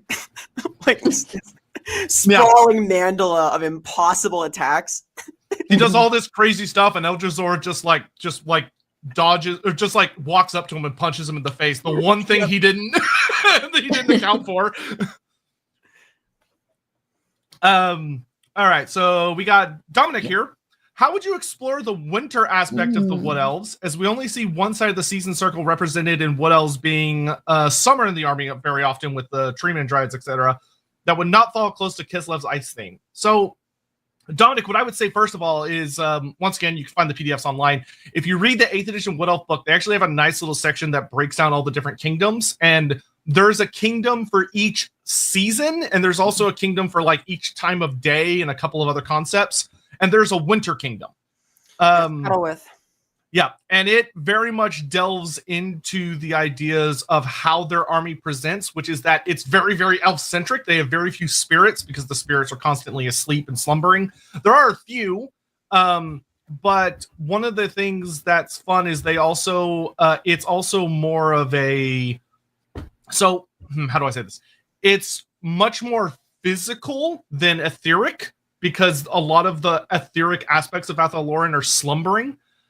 So they rely much more heavily on things that can be brought to bear because they are flesh and blood, as opposed to spiritual creatures, with the odd exception of like certain kinds of other spirits. But it's also a place that acts as a prison for certain spirits. So the kinds of spirits that they might bring to bear against you might be particularly horrific and a lot nastier than their fellows, because I can almost see them having like a spirit that's bound in some sort of thing to keep it under control. So it's got like binding runes on it to make sure it can't escape. And maybe it's like a big naiad that's been frozen, and so she's like this horrible ice monster. And there are a lot of things you can play around with there, but they are different to Kislev, because where Kislev is almost more magical during the winter and leans really heavily into a lot of the spirits and stuff, if you're dealing with winter Wood Elves, you should be dealing with as few spirits as possible. And the spirits that you do see are kind of bare-leaved, right? They're rendered down to these jagged shapes of leafless bark and twig and pointed root. There's sort of this majesty to the horror in a lot of the summer nature spirits, right? They're in these aspects of grace and light and beauty that they shed to then seek red sap from their victims. But here, they're just horror props. They're terrifying. They're shambling around. They want your blood is so warm. They just need it for a second. They just need it for a second. Ben Fisher, we're an hour in and haven't even started. That's a Lorebeards guarantee. Yes, and we're not ashamed of it. Thank you very much. Limper 106. This may be a tangent, but in lore, do Warhammer gods... Do Warhammer gods exist before their followers are made, or are they all just out entities like the Chaos gods formed by faith instead of emotions? Okay, so technically, there's this thing called the Ether. And the Ether does not have time. At least not as we understand it. If there is a kind of a sense of time, but it doesn't move in a linear fashion. So it is very easy and not unusual at all that if a god exists at any point, then they will have existed before that point as well. So like you can have, take Slaanesh for instance. Slaanesh is an active participant in the 40k universe before its birth, because once it was birthed, it existed in all times. So it existed before it existed, because the Ether doesn't move past the future. It goes all over the place. So, yeah. It's messy. It is messy, and I think it's addressed in Tome of Salvation, where there's a letter. It's an in-world piece, but it's from a Loremaster, and it talks about the elves say that they're the children of the gods, but they also say that the gods were made because of the elves, and the Loremaster's like, yes, that's right.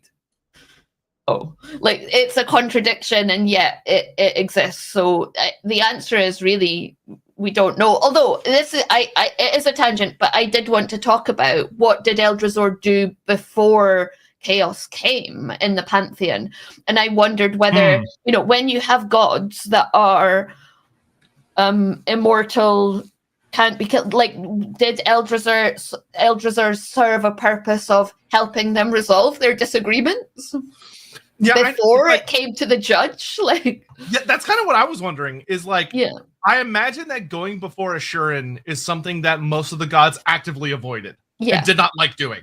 Because I'm sure that he is fair, but he also is probably very cold and not fun to deal with. And I would see Eldrazor being very much a god that was much preferred for settling disputes, especially because like Vera talked about, his disputes are not you fight to the death. It's you fight until your opponent is beaten. And you can kill them, but it's not the point. So I actually do like the idea. And I could also see that may also have led into how the War of the Gods spiraled out of control. Of maybe like Khaine and Kurnos or Khaine and Vol tried to settle things in one of Eldrazor's arenas, but it just, because Khaine is Khaine, it just spiraled. And it got way out of hand, and it got so bad that Ashurin had to get involved. Yeah, or perhaps Eldrazor refused, because Eldrazor doesn't look kindly upon mindless battle, like mindless rage and killing for killing's sake. So if Khaine got so angry, like Eldrazor might have just been like, I'm calling this off. Like, no, not allowing it anymore. And Khaine's just like, I can't accept that. Yeah, because I think that could also be potentially a reason why he ends up with the Kithari. If it ends up being a situation of it started in one of Eldrazor's arenas, and then it's spiraled out of control, and Eldrazor couldn't contain it. He couldn't get Khaine to stop and to back down. That Ashurin turns to him and says, "This is your fault because you allowed this to happen, but you couldn't control it, so you're partially to blame." Yeah, exactly. But yeah, I don't know. There's some interesting ideas there. And then Limpert, as a follow-up, said, and in either case, what of Sigmar? So Sigmar being a mortal who supposedly ascended to godhood, which, granted, of course, according to the end times and Age of Sigmar, we know he becomes a god. But in universe, it's like a whole debate. If you actually play the Enemy Within, the Warhammer Fantasy roleplay campaign, that's one of the most famous campaigns. It's super fun. It's in multiple editions, and the 4th edition version is also there. Or you can watch the LAWhammer channel if you want to watch a group of experts play through it. It's super duper fun. But all that to say, is he formed by faith, or was he a god before followers? That's kind of up to you. There's not an easy answer to that, and I don't think it ever will be answered. No, because although it's confirmed that he is a god, they never confirm how he ascended and how he became a god. Yeah. Did he become a god because of Galmaraz? He always was. Or did he become a god because he was and he's just a new aspect of, say, I don't know, Ulrich? Yeah. It's like visiting outside realms, though, right? The Tree of Life somewhere past the realm of Mor. So there's some divine journey that happens. Yeah. Perhaps he was already sacred at that time. Yeah, maybe when he put on the crown of Nagash, maybe that's what made him a god. Like there are theories out there, but there is no definitive answer.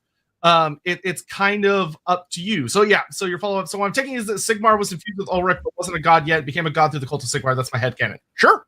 Yeah, it's a very reasonable headcanon. Yeah.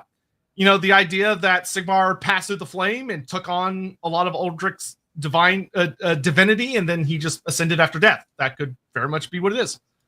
Dumbman. I was about to comment that Eldrazor seems the most niche of all the major elven. No, there are some way more niche. However, the point about being even numbers or outnumbered makes me think he could be very important to the elves because they're extremely likely to be outnumbered because they have such slow breeding. Even the Druki, who reproduce quicker, are far lower than, say, humanity. I was thinking it could be cool if the Asher have an Eldrazor unit because the Azrai and Druki have one. Then I thought of an interesting headcanon. There's a unit that takes a vow of silence, so they could silently take a vow to him that only they know of because they don't speak of it. Probably needs massaging to fit, but still. So I will say I do agree that Eldrazor's role, if you were like dealing with humans, would be very pigeonholed. But with elves is almost universal. Elves are always going to be, I think, in a situation where they are outgunned as far as like sheer numbers and like mass coming at them is concerned, which is why they have to be so ridiculous. Like one of the things, this actually ties back to an earlier conversation. This is not me just randomly shitting on 40K. I promise it's relevant. That one of my kind of complaints about the Eldaria, the person I was talking to, is I didn't understand why they were so easily killed by a lot of things in the setting, especially Space Marines, when there's supposed to be so few of them. Yeah. Right? Like, Warhammer elves in the actual lore are terrifying. Like, but they have to be, because there's so few of them. They need elf bullshit, because if they don't have elf bullshit, they're going to go extinct in like a day. You know, you need your one elf to be able to kill like 10 Chaos Warriors in a fight, because if he doesn't, then the Chaos is just going to roll over him, and that's it. We all know why. It's because even though everyone all constantly tells us that 40K is satire and that the Imperium are the bad guys, for some reason in so many people's heads, the Space Marines are the good guys. So they have to kill things. In the writer's heads, yeah. In the writer's heads, yeah, absolutely. Amadeus, oh, there you are. Holy sweet baby Jesus. Okay. Wow. Thank you for the $100 cheer, Amadeus. Manifesting an Estruith or Elanili Lorebeard episode.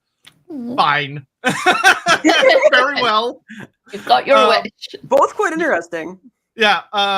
Yeah. We'll absolutely do that. And we'll have Vera and Lindsay back for it too. So great. Okay. Well, that's going to happen now.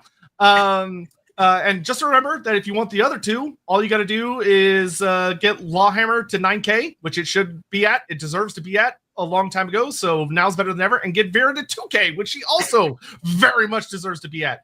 Get over and follow those people. Please, please, please, please, please, please. In fact, I'm going to go ahead and post both of them in chat real quick. While Lindsay, would you be so kind and read off that? Yes, I shall do. Yep.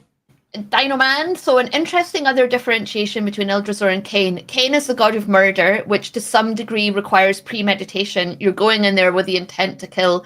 Eldrazor is the god of battle, as in you need to fight to survive. For Eldrazor, the fight is what he empowers. The killing is just an outcome. For Khaine, the killing is the point. Oh, Vera, you're nodding. Yeah. Yes, because Khaine is also the god of suffering, right? He wants something bad to happen to your enemies. That's kind of the point. War, suffering, violence, and cruelty. Eldrazor is about honorable battle. It can be for fun. Why not? Yeah, yep. Absolutely. One of the things that I think would be interesting to explore with Eldrazor that, of course, they didn't have necessarily time to is how Eldrazor would present in more like casual elf society. Like, to what extent does a slight between two elves reach the point where, okay, now this is in Eldrazor's realm? Yeah, I was going to ask that too. I was going to ask, like, do we think that in elf society, in the different aspects of elf society, like duels are legal, accepted, a common way to resolve differences? What if he were also the god of games? Like fairly played games. Yeah, I mean, fairly played games. Yeah. I really like the idea of that it's not just like, that's actually super, and I think that actually ties well into the whole arena concept, where like arenas aren't just about gladiatorial games in the sense of people killing each other, but it's also like races and other types of competitions and athletics. Yeah, but also games that are, you know, in you can like Spila or you can Lek it, so you can some of the Scandinavian languages have two words for playing. There's playing with rules like Spila, and there's playing that's just like playing. Leka, he's the god of like playing with rules, those kind of games. Yeah. Like sports, direct something like formal competition oriented. Yeah, like, exactly. Yeah, I actually really love that too, especially because he has that idea of that when by any means necessary, his games could be, from a human perspective, impossibly complex. Because like technically there are ways to win that if you were a human or a dwarf, you'd go, well, you just cheated. That's obviously cheating. And the elves go, no, it's not cheating, because we're in Eldrazor's role. Like the idea that if a game takes place in Eldrazor's ever-moving arena or a place dedicated to him, that the rules are that there are, but also are not rules. And it's something that only elves would be able to navigate with ease, which I could see being really, really funny, of like humans trying to gamble with the elves, and the elves like do something very over the top, obnoxiously cheating, and get caught, and the elves just like, yeah. Well, yeah, like, I mean, like, gambling is a game that has rules, but the house always wins, so... Yeah.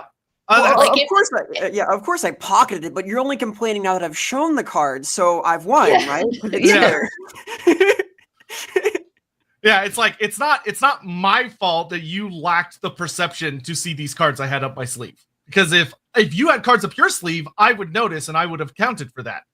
So it's not my fault that you're just bad at playing. Like, I don't understand why you're so upset.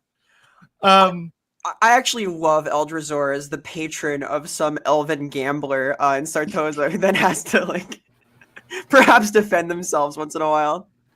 Yeah, but I also like the whole idea that he kind of also wants you to sort of go with your gut and like allow your natural responses to guide you. I could also see, like, if you were to tie, which I think I would now, because I'm loving how annoying it would be from an outsider perspective, of that as a god of gambling, as long as you go with the flow correctly, you would have his influence to draw exactly what you need in order to win.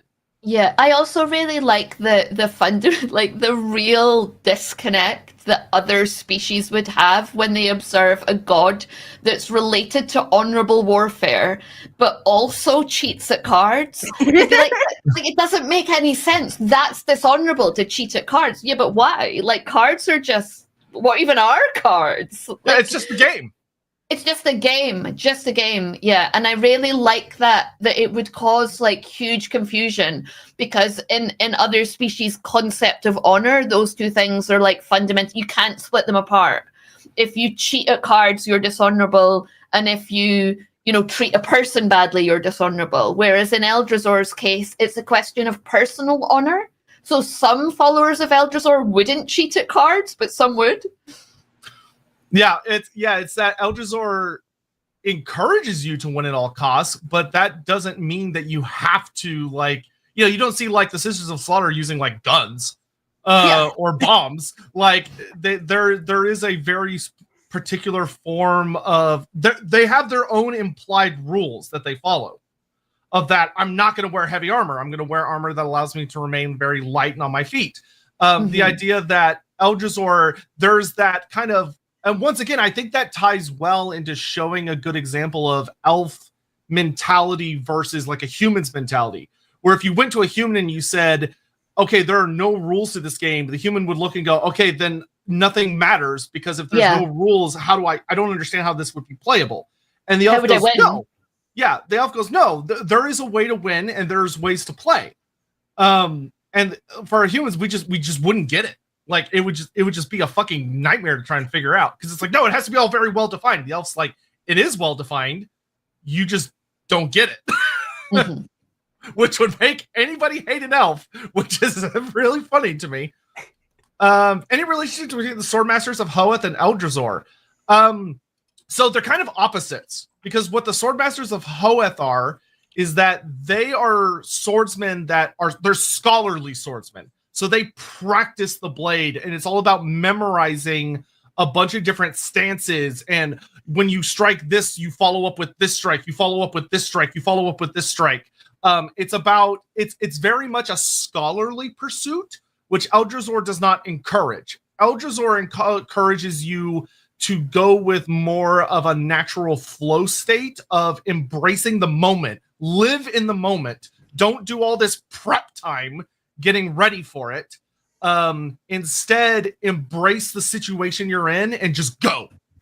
It's like if you're playing poker, like you just like, it's just the vibe. Like your vibe is just off, so I'm gonna go all in. Like, I just realized Eldrazor would literally be the god of fucking oh god, what do you call it? The word just left my brain. What do you call it in jazz when you're not following a sheet? You're just making improv. Yeah. Eldrazor is literally a god of improv. He's also he's just the god of the vibe. He's just like, do I feel it? Yeah, I feel it. I see Eldrazor as a good friend of Loec, by the way. I think they would be very close. Yeah, aligned. Yeah, see this one. Oh, sorry, I've skipped over it. Sigmar is the Star Child, the Emperor Reborn. Sure. Sure. He could also be the god of arguments and debates. I really like that, because if we go back to what we were talking about what he maybe did before the Cataclysm, before Chaos came, that he helped the gods resolve arguments honorably, like through honorable dueling. But actually, those arguments are just the result of, debates that have become they've splashed out into physical violence. So I do quite like this. I like that as a counterpart to both Assyrian and Hoeth also. Yeah, I think there's plus I love that idea that Lindsay's saying as well, because that can also show how the coming of chaos kind of forced him into a role of violence, which we know he's not comfortable with a lot of the time. Like, he prefers situations to not become violent until there's no other choice. So I almost like that he's been forced into a set of escalation, which has also maybe resulted in him sort of becoming more of a niche god, where he used to be much more prevalent. Yeah, like, it's almost like if Azurian's the judge, like, was Eldrazor the lawyer? Was he the god of, like, the courtroom? Yeah, and because, like law is just, every case is just you testing a law that already exists, and there's something about Hoeth in there and laws and stuff, but I do like the idea of Eldrazor being like a cutthroat, like the god's lawyer. I kind of feel like you could do a myth that's a parody of when Athena like brought the Furies under control by introducing like the concept of law in that myth. That Eldrazor would have been the one to do that, where he introduces like maybe instead of it's just you're dragged to a shard and a decree is made, that he goes, no, they have a case. Like, there should be more presented than just whoever drags somebody here. They have a right to be heard. And turning it into a fight functionally. Yeah, I think so. Like, some and because a lot of those cases will be like cases of I think you'd be interested in the personal honor. So if you're accused of a crime, right, but you did do one of those crimes, but you didn't do the other 5, like, you'd be outraged if you were like pinned against the wall for those other 5. Eldrazor I also think would be very fun as like functionally a rules lawyer. The Soul Goodman of that, like, he's gonna use what many would perceive as underhanded tactics. Yeah, that's exactly what I was getting at. That idea of a lawyer, like, everyone deserves representation, but some criminal defense lawyers take it way too far. Oh, that's great. Yeah. Do we have a physical representation of Eldrazor? Not that I'm aware of. It could be that the masks of the Sisters of Slaughter are an illusion to him. So he might have like that, the big spooky face with the pointy ears, and he's bald. He's got like the big tongue. That likely, you could argue, is a representation that he's kind of a spooky bald guy.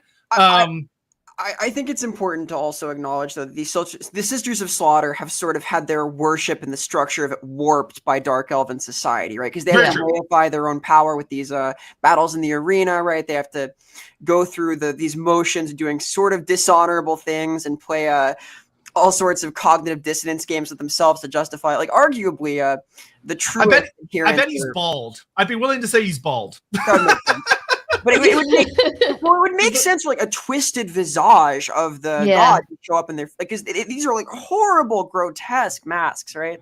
Yeah, they are very spooky. And maybe that would reflect like how his worship has been tainted, because I would say that the truest adherents might sort of bristle at what they do as the sisters, right? Yeah, and of course, as a lawyer, if he was in the UK, like as an advocate, he'd be wearing a wig, so it does make sense. He's bald. That's really good, actually. Let's see. Amadeus, isn't it interesting how the Sisters of Slaughter at their origin pledged themselves to the ways of Eldrazor and not Anath Raema? Well, and the reason for that is because their honor was what was ultimately besmirched. Their family was not only killed, but they were disgraced. Their entire house, their name was torn down, and they didn't want to just track down and kill, right? They didn't want Drakira's form of vengeance. They didn't want the savage hunt to just track down and kill their quarry of Anath Raema. They wanted to very specifically avenge and protect their family's honor, which I think is the important key to look there, especially like if you know Drakira, who is the Queen of Vengeance, going to Drakira is you can do that, but Drakira's price sucks. Like she is very much a Faustian type of vengeance where you'll get what you asked for, but the price is going to be horrible. Eldrazor does not seem to ask for some great, terrible price other than you just have to do it yourself. Yep. He'll support you as long as you follow the rules, which means that you have to be clever. You have to make sure to, because the thing that's interesting about Eldrazor as well is that it's not just that you can, like, you can't just walk up to someone in a bar and shoot him in the head and you're like, yep, Eldrazor. Like it has to be within his arena, which does shift and move. But that means that there is a fascinating story probably of these daughters trying to manipulate and move their opponents to get them into what is, at least temporarily, one of his arenas, to get them into a trap and then to attack them, to have his influence, to have his support. He wouldn't support them just going over to that guy's house and burning it down while they're locked inside if it's not within his arena. That breaks the rules. I will say that as a fan of Wuxia, I like to imagine that the sisters trace the symbol of Eldrazor with their footwork in the soil as they fight, and then they can start. That's super clever. I mean, I think that's something we could actually talk about a little bit as well, is the idea that elves know where his arena is. I'll be back in 1 minute. Sure. Despite the fact that it constantly moves around, which I would say to me very much implies, like what you said, that there is a way to, like we have what's written for the Eternal Guard, which suggests that it can be placed, like it can be manifested.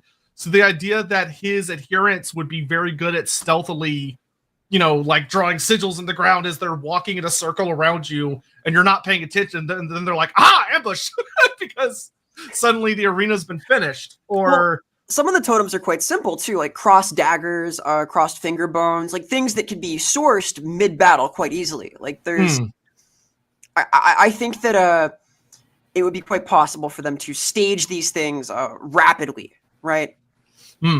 Yeah, which I think works very well for them, because of course, you know, when you're looking at the Sisters of Slaughter of like, okay, they're going to random battlefields, how do they know that it's an arena? That they would have their own ways to basically deploy one of these arenas upon arriving on a battlefield, or being able to do it, you know, in the lead up to a battle without it being like a huge Herculean task. But actually, I love the idea that with elves, like we kind of talked a little bit about Nethu and how like he has the sigils and they have a power where they can literally like drain people away and do also and give people nightmares and horrible things. That Eldrazor's sigils have their own kind of influence but his adherents are like these daughters from the Sisters of Slaughter origin myth, had to find a way to stealthily place them around a target that you would imagine the target would avoid it or try to like make sure the arena isn't finished in time, which I just like the idea of, because it kind of gives that like cloak and dagger spy type play almost, especially in Dark Elf Society, which is so big on that. Well, it's great fun also because they start seeing these cross daggers in different places and they're running scared. There's this horror to it, right? This like dawning, being hemmed in on by this dangerous symbology. Yeah, I like that quite a bit. Donoman asks 2 points. In Eldrazor's card games, if you cheat, like taking cards and such, or lying about what you have, is fine, because the point was that you didn't get caught. And 2, do you think a human manifestation of Eldrazor is Renald? I would wager that the human, if you believe that the human gods are just the elf gods, Renald is probably Loec. Would probably be the more reasonable take there. But there could be ideas between Loec and Eldrazor that are inflated, because Loec is a god of trickery, but as we've talked about with Eldrazor, trickery within his arenas is completely allowed. Trickery within his games is allowed. So that is kind of an area where they cross over. Honestly, I would imagine that probably the best fights, especially like from ancient Elven days, the best like poetry battles, if you want to call it that, the greatest debates, the greatest competitions of dance, the greatest battles between warriors was between adherents of Eldrazor and adherents of Loec. Yep. Because there's such great similarities between them. And you can imagine there are these wonderful myths of Eldrazor challenging Loec to games, and vice versa, and them trying to pull one over on each other because they have such a bizarre set of rules that they play by. And there would probably be times where Eldrazor came out on top, and there would be other times where Loec came out on top. That might inform how the cults view certain situations or how they view one another. Yeah, and this alignment shows up in the material we do have, because the sisters are gladiators, they're performers, they fight in flourishy ways, they do incredible acrobatic feats in the midst of combat, they enjoy the adulation of the crowds. There's a real synergy there, an alignment of sorts, so I like this quite a lot. Yeah, and it also, like, Eldrazor is such a contradiction. So he doesn't want to fight. He's desperate not to fight, but once he does fight, you can do anything. Like, I find that a really... it's a bizarre way to be living. Yeah. Yeah, it's so interesting to me because how do I say this? I like it because I feel like anytime with Elven stuff where you can have what feel like contradictory statements, that's a strength. Yeah, I agree. Because then you can lean, because we see that so much in Elven lore where there's often these weird contradictions, which even allows... in Elven itself, the language like has lots of words that mean opposite things almost. So yeah, man, if you look at like some of the uniforms and heraldry book for the elves has like a bunch of pages for Elven runes. It's like a good like yes, it's like just a ton of them, and some of them you read what they all do and you're like, that doesn't make any fucking sense. Which is good. That would probably be like the interesting thing that would probably be the most difficult but interesting thing to explore. Eldrazor is why and what's the point to the idea of that he avoids conflict, other than maybe he's just like super introverted and his parents used to yell and now he just avoids it. But the idea of like what is the story behind him avoiding combat until it's absolutely necessary and should only be done in methods of honor. And I would guess that there'd probably be a story of Eldrazor witnessing or maybe dealing some sort of horror through killing someone or doing some horrible damage to someone or something, because it was a frivolous fight. It was like a frivolous game, and because his games have no rules, someone got hurt. Yeah, or maybe it's like, again, to come back to the personal honor and the sheer bloody mindedness of, I've said this to Azurian and now I'm going to do it. He really dislikes like mindless barbarism. So maybe it's just like a petty, like kind of god sibling cousin thing with Khaine. It's like, you always want to fight, and like I don't, because I know the cost of fighting, I know the cost of death, and you should only ever fight when you have something really worth fighting for. And you, Khaine, you just love the slaughter. How different are you from our enemies that we actually face if you just love the slaughter?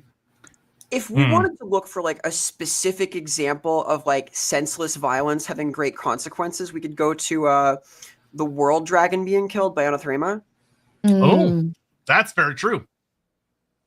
Yeah. For those that don't know, the world dragon was like, it's a really important symbol in Elven mythology. And if you go back to some older lore as well, there are some myths that the world dragon was the first thing to ever die, that the elves like had cared about or placed any value on, that it was this great mighty entity that Anath Raema in her savagery just kills.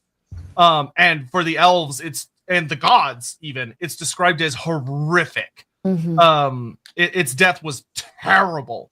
So yeah, I think that's a good shout. That's a really good shout. That's a very good idea, Vera. Yeah, I think it's like an interesting event because it's sort of like the Ulthuan creation myth, right? So maybe they owe her a favor. Hey, maybe she's doing right by the High Elves, but it's also this like grotesque example of like world-changing violence, and perhaps that could be what left that impression. I think it's an interesting event to build off of. Diamond for Dropout fans. Hoeth is the patron of Brendan Lee Mulligan. Eldrazor is the patron of Zach. Yeah, that's actually quite fitting. That's funny. Brock Success and Lord Assured. Objection! Yeah. No, you go, Sotek. I was going to say, I love the idea of him being a patron of a very particular style of lawyer, but then you have like Hoeth, which is the very like distinguished, has gone through all of the proper systems and knows, memorized all the laws, and they just hate each other. They just hate each other. I also quite like the idea that Eldrazor's got the kind of vibe of like you know those TV shows where there's like a drifter going through town and it's just like I know what happens when we fight and I'm just better than you, and can we just not?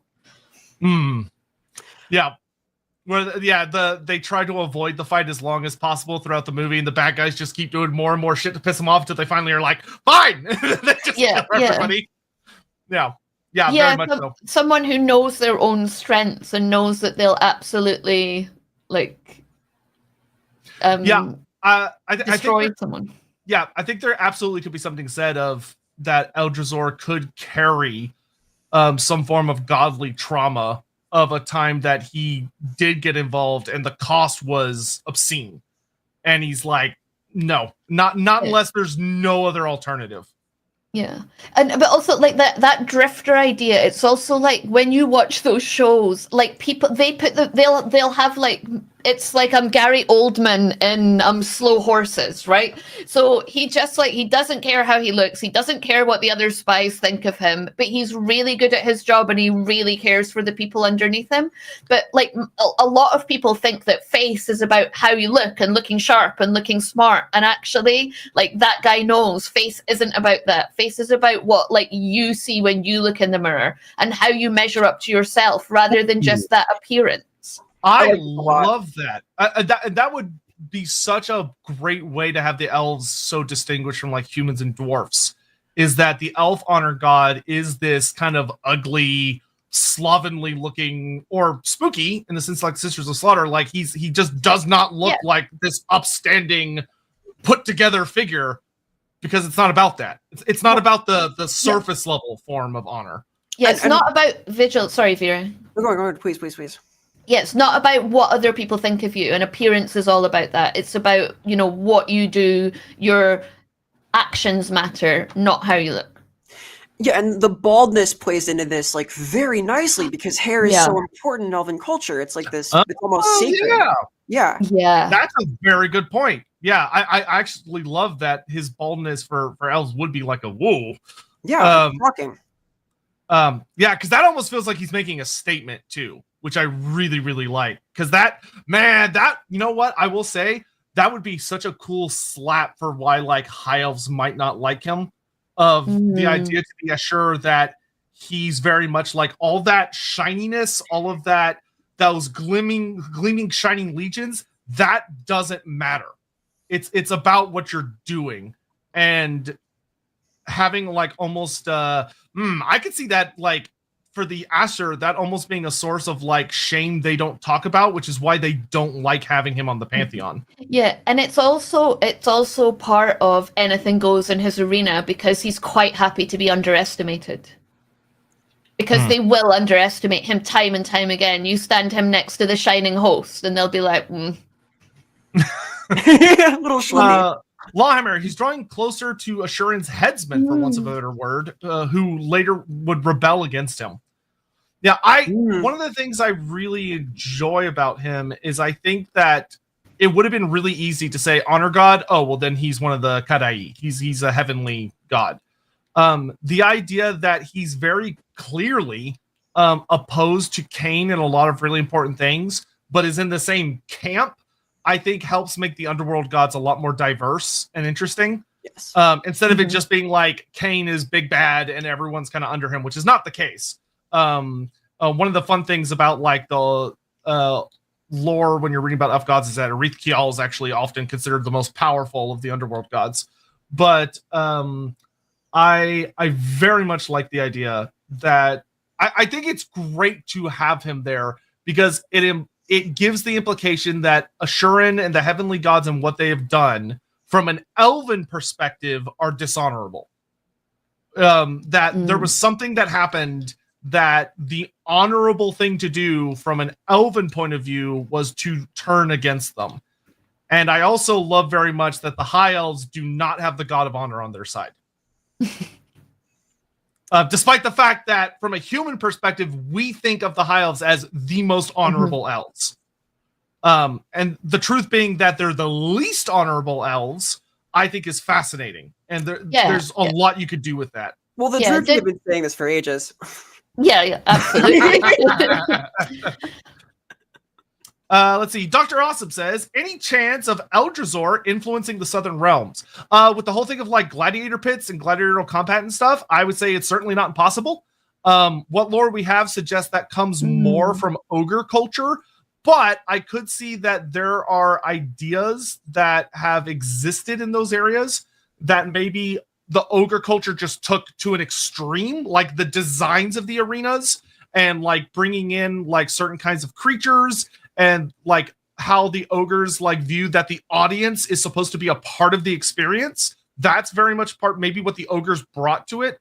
But I like the idea that the Southern Realms' obsession with honor, where you think about like the Vendetta, where Talaeans are very much about dueling culture. And Estalians and Talaeans have like a very strict honor culture that's very different from what you see in Bretonnia and the Empire and stuff. The idea that that comes from an Eldrazor influence, I think, is really, really cool. I would love that. LAWhammer.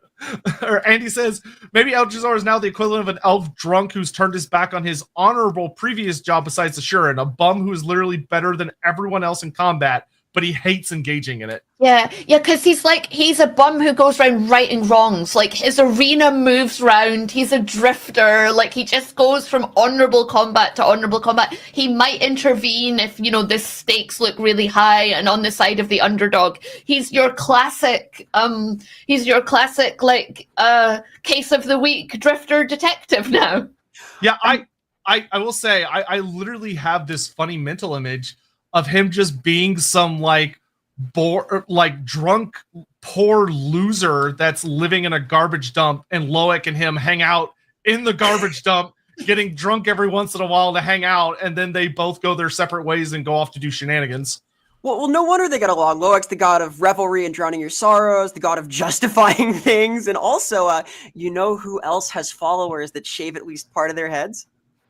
Yeah, well, I mean, if you think about the Sisters of Slaughter versus the War Dancers, they're very similar. Yes. Like, they're very similar. They even do the whole, fighting an opponent and, in a gladiatorial sense, except for the Loec ones are a lot meaner, weirdly enough. But well, the Loec ones are, literally sadistic. It's just it's a horrible thing they're doing. Yeah. He's a Ronin. Yeah, he basically is. Let's see. He's in a way, like a roving judicial champion. Like, he'll take your cause on and he'll intervene in that arena if he thinks it's worthy. Yeah, man, there's a lot of the idea of what specifically would have caused him to break with Ashuran and side with the Kithara, I think, could be such a compelling, that should be a proper tragedy. Yeah. It should be something where his honor, because of whatever happened before, his honor dictates that he goes against Ashuran, but it haunts him. Yeah, and Andy's point about the headsman, I think if you combine headsman with judicial champion, I think you have, that would be the answer. He was Azurian's judicial champion, and he had to do something that he just fundamentally went against his personal honor, even though he was the blade of Azurian. What if, so this is a little bit of LAWhammer stuff, but I still think it's worth bringing up. What if Ashuran ordered him and he was the one that had to kill Moreheg? Where when Ashuran told all the gods to leave and Moreheg refused, so Ashuran dictated that she had to die and she becomes the goddess of death, that Eldrazor was the one that had to wield the blade and kill her. Because that's what he had, and he was like, fuck you, Ashuran, I'm done, fuck you, I'm out. After he does the deed. That could be fun. That could be super fun. Yeah. And if you're like, that sounds like a super cool storyline, Sotek, can you expand on it? Go watch LAWhammer. I'm not going to tell you anything else. Unless you give me money. But I'm not going to tell you anything else. So we were here. Diamond, I now have the idea that if someone does notice the symbols of Eldrazor being assembled around the battle and disrupts it, the sisters can strike, because obviously that person knows of Eldrazor's challenge and is a dishonorable combatant, so it can be killed regardless. I mean, it could be that is so that could be something you run with. You'd have to kind of sit down and define like how his rules work. Like, at what point are you allowed to know that you're within an arena? Because it could be that it's like a legal thing where if someone's like, you've been served by Eldrazor, that now now it's fair game. But yeah, it would be hard to say. Yeah, and then the sisters might like wear trinkets themselves that represent this, like a knuckle bone crosses and things. Oh yeah, that, very much. Extend this to themselves.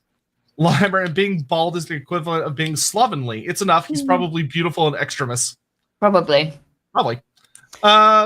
Ricky Chapman, Ronald and Eldrazor roll up to the casino in suits with briefcases full of money is a fantastic image. Yes. Especially if their suitcases, or especially if their suits are like moth-eaten and dirty and clearly just got pulled out of a trash heap somewhere. Even better. Colbo, Eldrazor not being interested in fighting is hilarious to me in a really good way, because some of his most fanatical worshippers have a society and culture built around war. Cheers. Well, there's also the thing of that's what the Warhammer world does to people, especially the elves. Like the elves, all of them, all three elven cultures are constantly under attack. They don't have a choice. Where Naggaroth is eternally under attack by chaos. Ulthuan is constantly under attack by demons and invaders and the things in the Anuli Mountains and stuff. And the Wood Elves live with a beastman infestation, which is like the worst kind of cockroach infestation that you just can't get rid of. Thank you, Kobo. Necromancer Kobo, silly suggestion, since he's called the Lord of Blades. Could he have a hobby like Final Fantasy Gilgamesh, where he collects weapons he likes? Well, so I was thinking about this. There has to be some connection with the blades, like the Sword of Khaine and the blades that Vol makes. Like, there must be something about that. Why is he called the Lord of Blades when blades are, and the sword is so associated with another of the gods? Like, what's that about? Yeah, well, I think it's interesting that the Sisters of Slaughter also don't use swords. The ones that represent them, they use whips and like these weird blade shields. So it could be that blades is less in a sense of like swords and more just bladed weapons in general, like anything sharp. Andy's put in the chat that he'd put his defection to the Kithright earlier than Azurian's Judgment of the Gods, as he's never been mixed up with by confused writers, and he's always been Deep Kithri, so I'd like him with Khaine, Hecate et al. From the beginning, which is why I'm wondering, like, when Khaine and Vol kind of have, like, is there something in that time period that could be why he turns against Azurian? Yeah, let's see. I mean,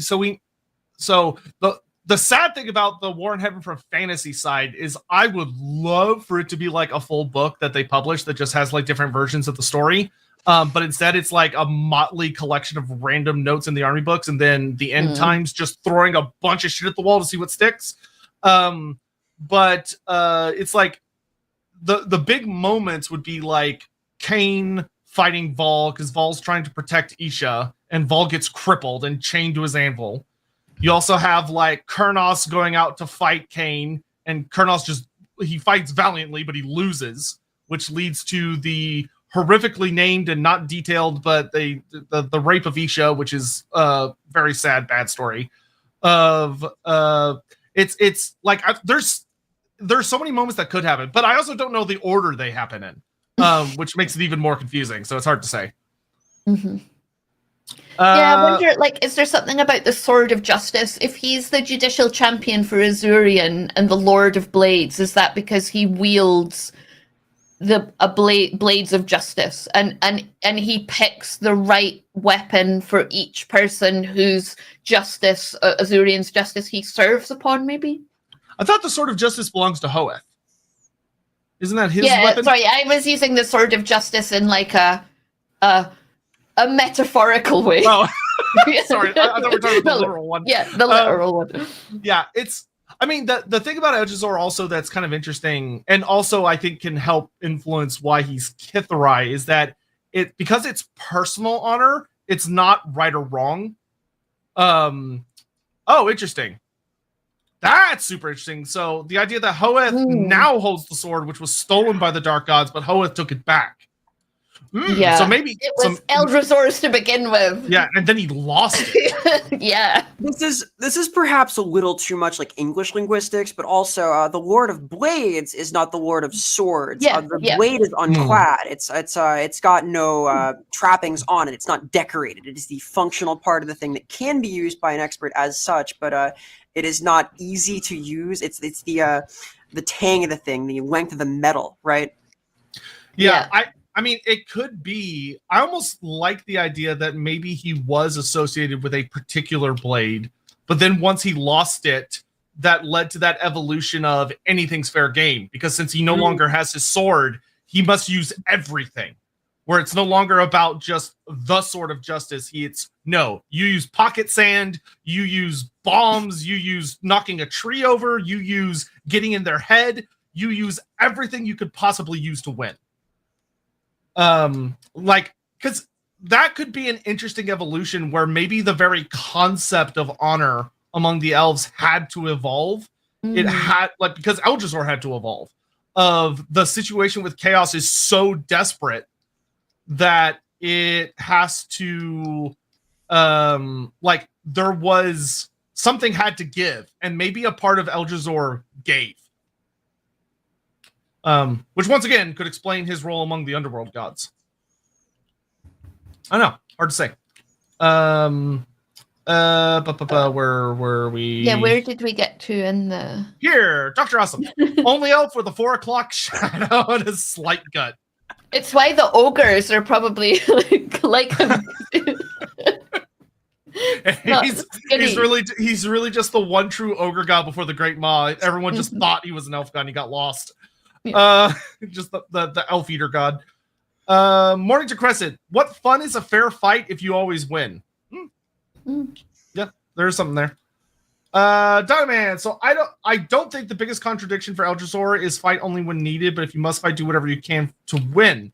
For me, the biggest contradiction is only fight when needed, but I also support the whole idea of having arenas purely for combat, even against slaves. And for me, that could, I think you're correct, but that could maybe indicate a case of that Eldrazor is broken.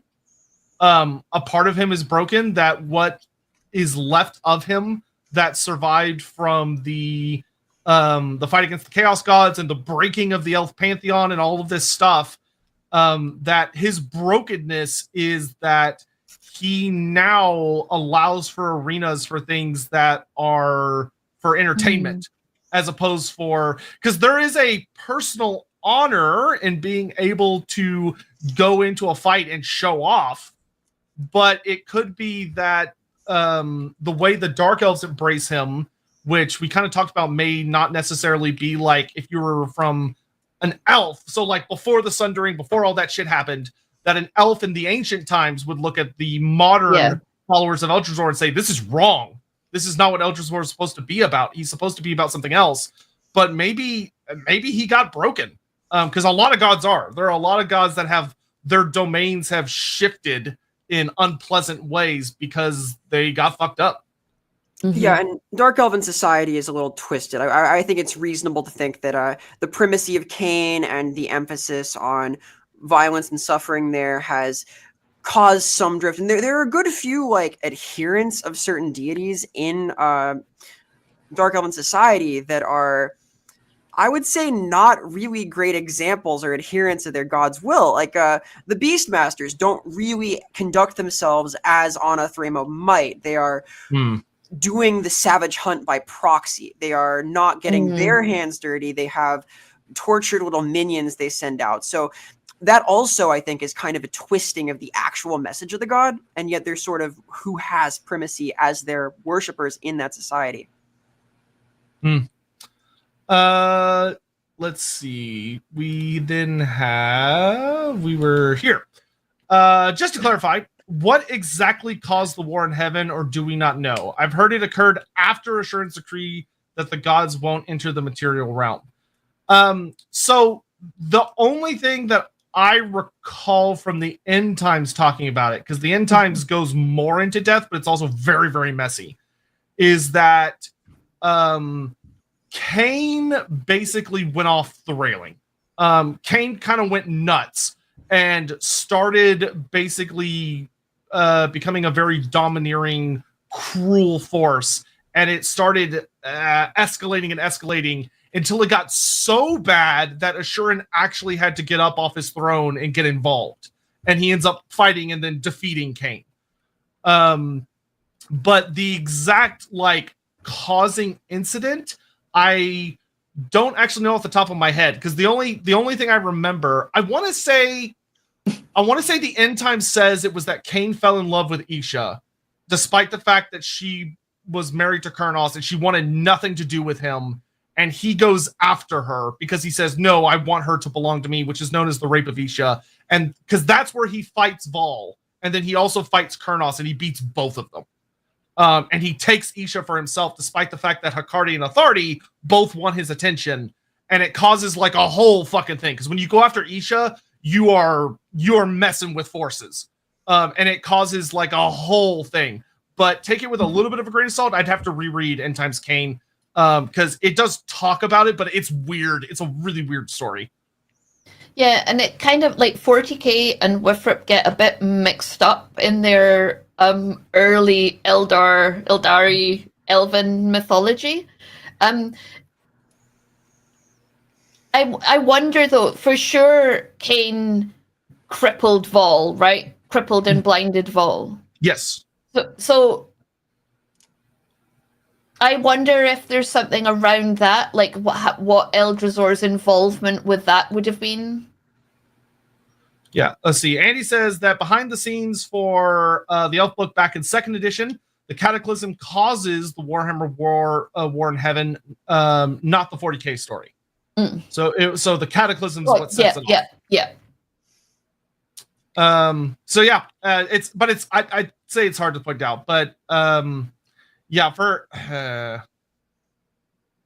when I think about Eldrazor's involvement, because I think that would be probably the most important thing to pin down for like Eldrazor would be what would be his involvement in the War in Heaven.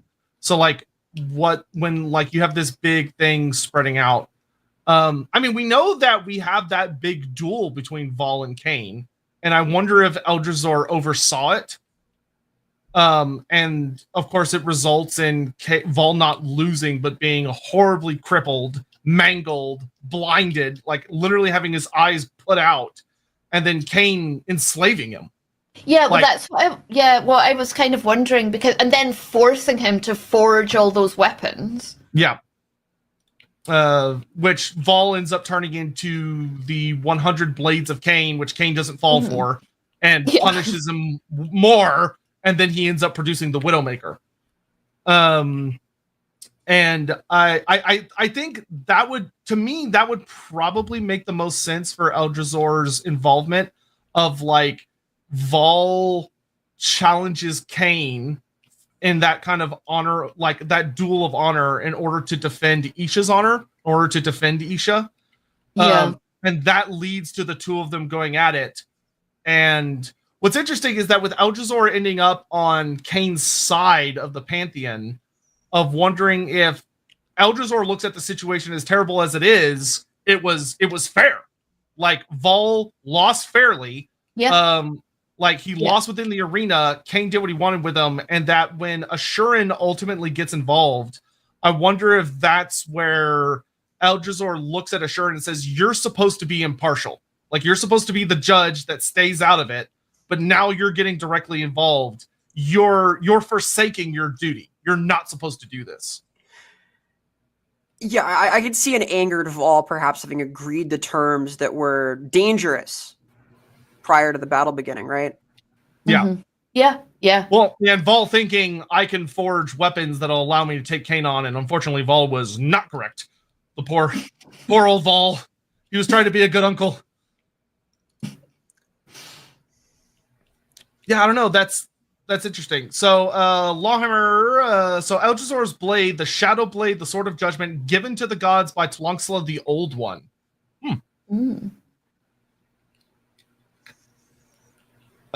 So, and Andy would say, I don't think y'all are getting that Khaine and Eldrazor would be of a mind in the War of Heaven. This story is not a Grace of Link's fall was forced. It was unlawful. Yeah, I don't know. It's tricky. But once again, it's also difficult to get into because it's so ill-defined and messy. Which later editions did not help. Second edition at least was trying to come up with like a really nice cohesive story, which, as Andy has mentioned, was going to be explored in an elf book, but then we ended up not getting it. But I think we can say that Eldrazor's problem wasn't with Khaine. Eldrazor was a judicial champion, a headsman for Azurian. Azurian asked him to do something, and he didn't want to do it. He thought it was wrong. Yeah. And he rebelled, and he said, actually, I'm going to go with Khaine against the Chaos Gods, and I'm just going to keep going. Like, what? Now I've made that choice. Now, Azurian, you've made me into this fighter that will have to keep on that fight forever. And I quite like that link with that bloody mindedness that then you see in Malekith. If we think that Malekith had a connection with Eldrazor because of his personal honor, that Malekith was like, I've gone through the flame, Azurian's burned me, well, fuck him, he's wrong, and I know what's best for the elves, and I'm going to keep on doing it, just like Eldrazor did, just like Khaine did, just like all the Kithrai did. I like Andy's suggestion that that unification against the Chaos Gods kind of brings them together, because they both seem like deities that are quite willing to interfere, right? For various reasons, like, and that selfish insistence on being meddlesome, even against the will of the heavens. It brings them in alignment with Loec as well. It's a source of allegiance despite very different methodologies. It aligns to the sort of selfish nature of the Kithrai as they've been described. So there's something to that. Yeah. Mm-hmm. From there, I actually, with the Malekith thing, the thing that makes me wonder, just for funsies, even though this is genuinely, I think, kind of impossible to guess because the end times did not give us an answer, so it could be literally anyone. But does anyone have any thoughts on who the modern day avatar of Eldrazor should be? Ooh. Of that, so the end times kind of introduces the idea, which a lot of people really enjoy, that all of the elf gods end up having a physical avatar by the time of the end times, and then things kick off, and we were supposed to get the full return of the gods, whether in the form of their avatars or whether in them like actually coming out in deific form. But the end times is like, we don't have time for that, and fast forwarded through it. But honestly, I really like a lot of what Lindsay's been saying with Malekith, even though I know Malekith is supposed to be reserved for Ashurin. But I think him and Eldrazor actually have a shitload more in common, especially because they both kind of metaphorically or literally got burned by Ashurin.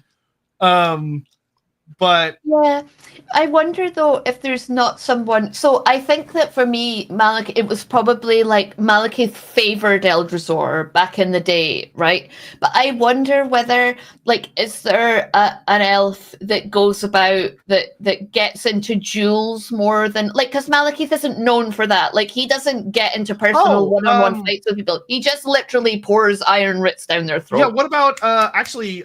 If you wanted, oh god, what's his name? Corin Darkhand.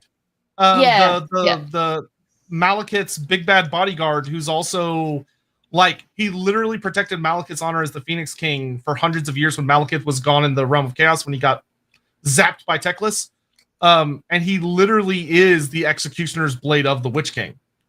Defends his honor, murdered. He murdered almost a significant amount of the Dark Council when they tried to replace Malekith. I actually think he could be a very Corin Darkhand, I think, could be a very reasonable avatar of Eldrazor. That stays who's all about staying close to Malekith as what he's become, and could work really well. And the idea that maybe he got some of that influence as a mortal from Malekith before he became the avatar could work really, really well. Mm-hmm. This is interesting. Maybe Azurian dragged him into the fight with Khaine, or maybe Azurian told him to fight Khaine when Khaine was rebelling, and Eldrazor said, "You know what? Actually, I think you're wrong." Khaine's doing what he believes to be right, and so that's that. Good, very true. Scallywag. Urian Poisonblade was a renowned duelist. He taught Tyr. I wonder if he was a follower of Eldrazor. Probably. From a Dark Elf standard, I'd say it's very likely he was. Sadly, he got his head popped off. Or no, he got stabbed in the heart. Poor bastard. Okay, last this one. Potential idea. Eldrazor isn't just fight only when you have to. It's you must fight if you have to. And although he doesn't like Khaine per se, he sees what he's doing and says to Ashurin, "You are just sitting here while chaos comes. At least Khaine is trying to fight because he knows we must fight." That is a reasonable potential way to look at it. To have it where Eldrazor is maybe looking at Ashurin's inaction and being like frustrated by it, because that does tie in with a lot of stories about Ashurin. There is a through line of various godly and mortal entities getting genuinely frustrated with Ashurin because he doesn't do anything. He doesn't move. Because he's supposed to be impartial. But for everyone that's, in the middle of burning alive and suffering through the hells of chaos, that's not really much of a consolence. So there could be something in that. Yeah, and insofar as Eldrazor is sort of not welcome worship-wise in Ulthuan, it's not very good for your army to have people who want to move on their own when they think it's like the right time to, because people are suffering if they start to break ranks and pursue these kinds of tasks. It's not good for organization, right? So with that, is there anything else that y'all think that would be interesting to kind of touch on? Because I feel pretty good about a lot of what we've discussed today. Just that I think Corrin Darkhan is a fantastic avatar, of not only just because of the things described. He's so non-pretentious, right? He's so straightforward. It very much matches that sort of Ronin energy that Lindsay was talking about. He's got that non-assuming aspect to him. Yeah, I quite like. Me, but I'm sticking to my guns on that one. What about Malice Darkblade? Ooh. Yeah, there's something in. There's got something that kind of like journeying. Like there's something, I don't know. Yeah, that kind of going to the idea of like that he's just like constantly wandering around having to deal with all that. Which, I mean, the fun thing about that is that would also allow us to open idea of what if Malice's story is a reflection of Eldrazor's, which would mean that Eldrazor has dealt with having some sort of horrible Slaaneshi demon that is like his ultimate rival, or is inside him in some way, or has influenced him. Initially, when I thought of Malice Darkblade, I was like, no, because and I was like, no, actually, like I really like it. I think he's called Darkblade. Like he's even got like there's the clues in the title. Yeah, and like the pursuit of personal mastery that Eldrazor like puts forward is very much in line with the Slaaneshi obsession of perfection. It's another tie to Loec as an ally. They're both enemies of the same deity. So yeah, there's something there. Yeah, and I always got a vibe from Malice that he doesn't give a shit what people think about him. Yeah. Yes. Oh man, Eldrazor having that Slaanesh corruption means Loec and Eldrazor are doomed lovers. I love Starcrossed lovers; those are my favorite. Starcrossed bros.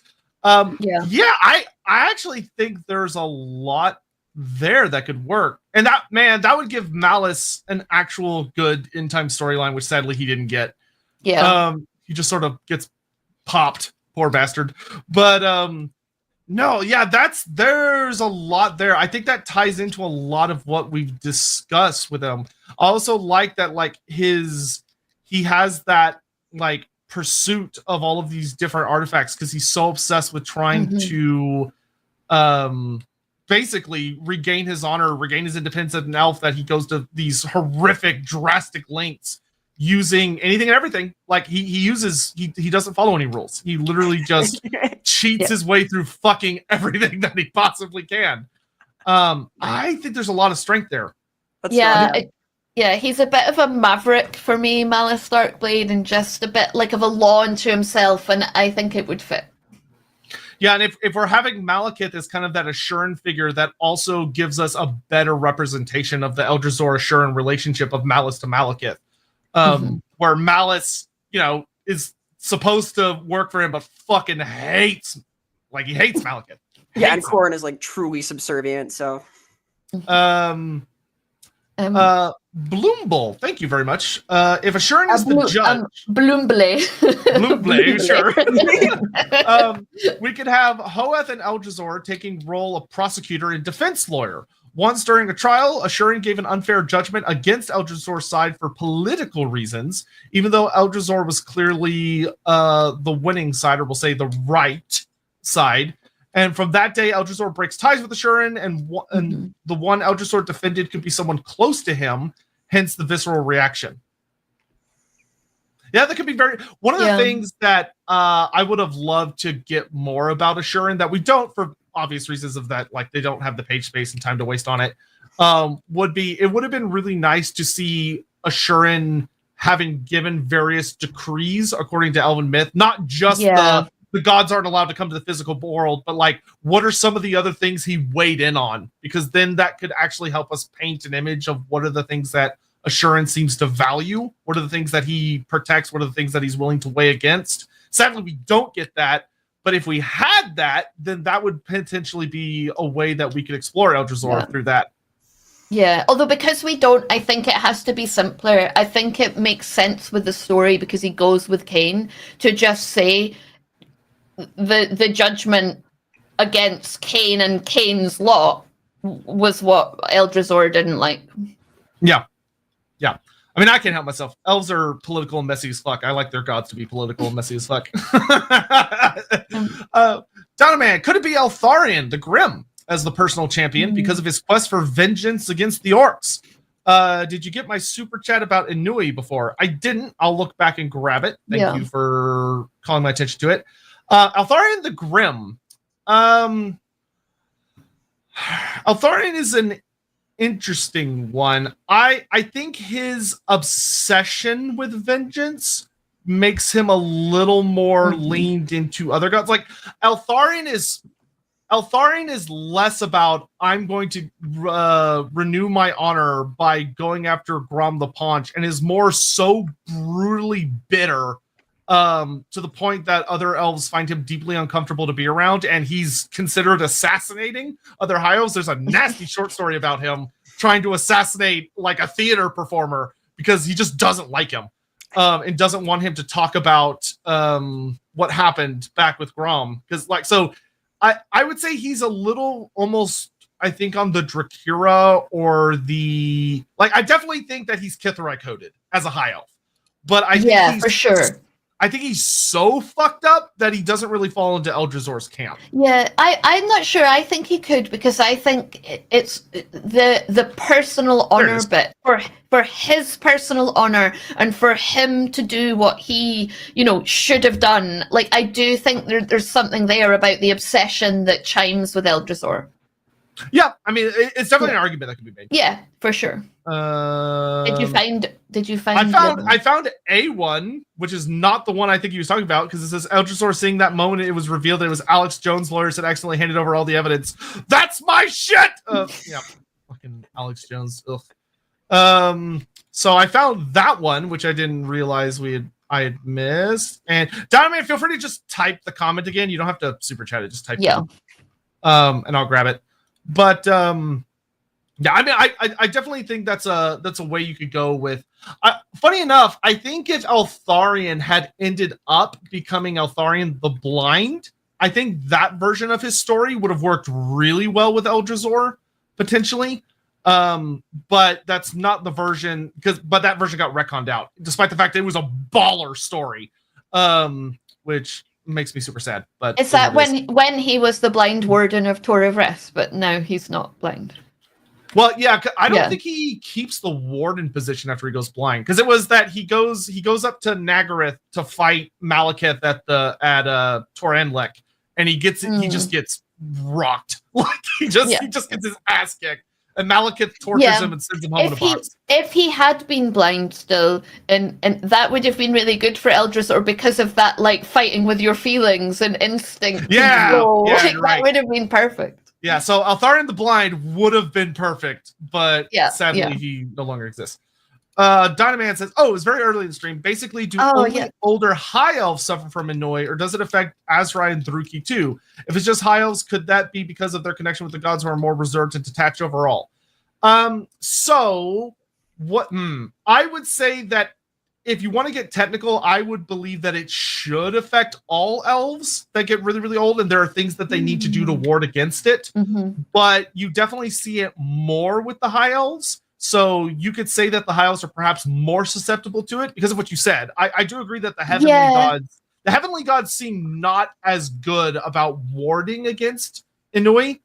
That's because it's more about detachment from your emotions.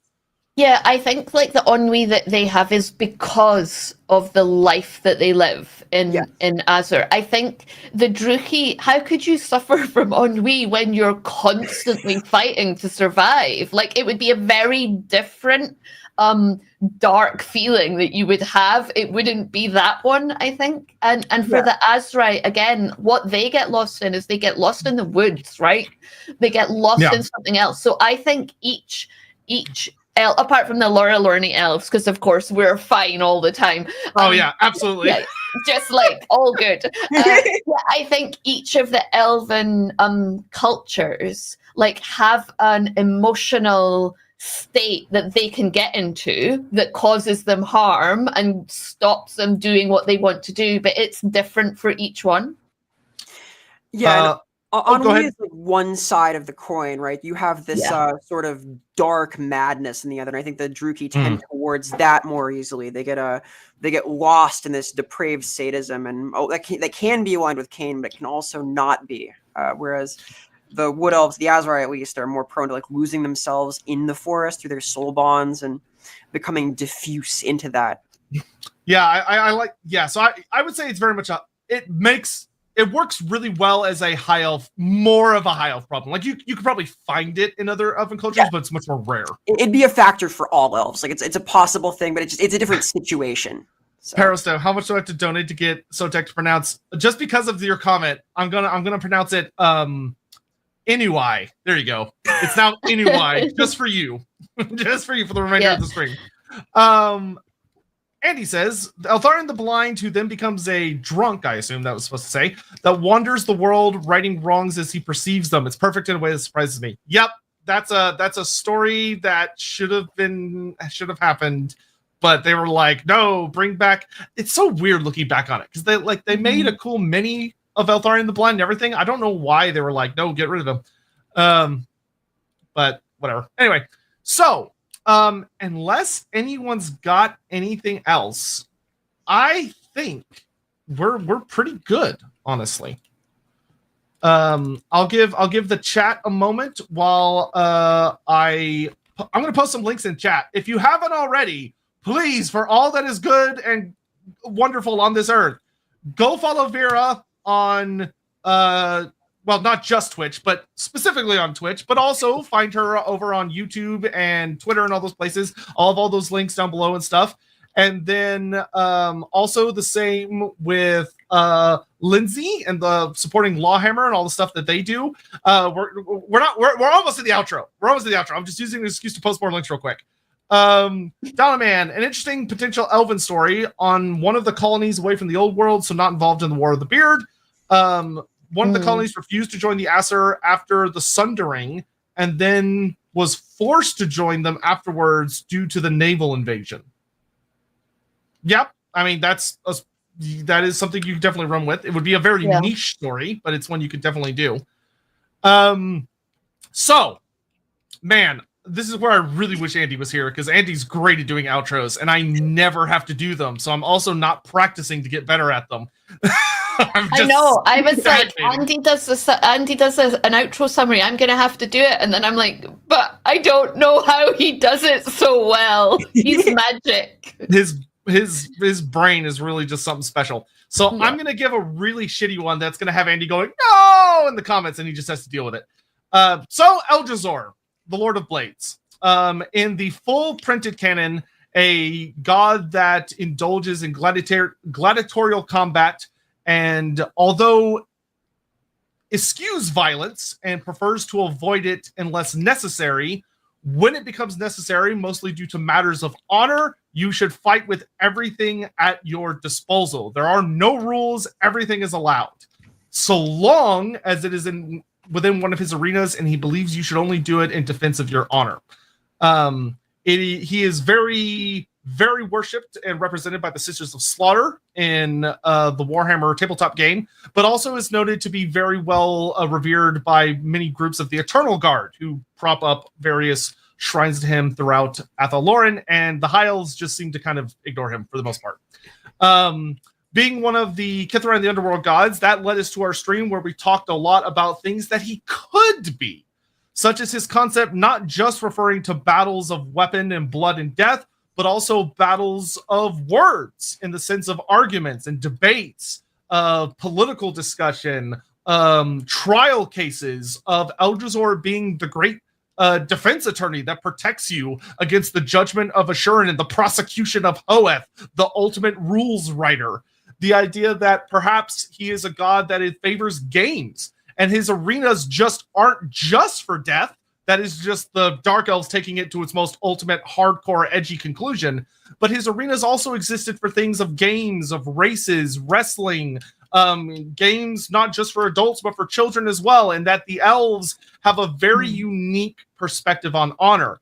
That their honor is more about once you have engaged within a game, the elves have a good understanding of these rules that are often self-enforced and allow you to demonstrate your honor by achieving victory through the methods available to you, which to humans and dwarfs would be very outlandish and would always look like cheating and piss them off immensely, which is great because any opportunity to make elves come off as misunderstood, in my opinion, is one you should take because it makes them an interesting thing.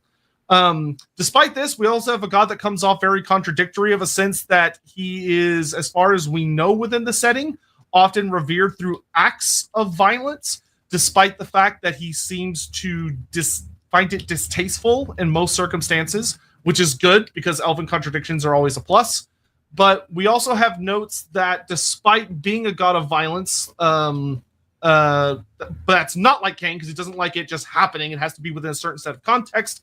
He is also very different from almost a rival based on what we came up with in this stream to Hoeth, where Eldrazor is very much about going with gut feelings, following your instincts, going with reactions. You're not supposed to be practicing endlessly or learning specific scripts or memorizing things. And you're supposed to just go with the flow, live in the now, live in the moment. Now that I'm saying it, he actually seems like he would be a very good warden against ennui, which we talked about earlier. We threw around a lot of different topics about why he might be with the Underworld gods, because as a god of honor, you would expect him to be with the heavenly gods, which does imply that there was some sort of interesting story, some sort of breakdown that happened between him and Ashurin, the great emperor of the heavens. But what was it? We don't know, but we did speculate about a lot of ideas in here about whether it happened due to something with the Chaos Gods. Maybe it had something to do with when Khaine sort of led the big rebellion. Who could say for sure?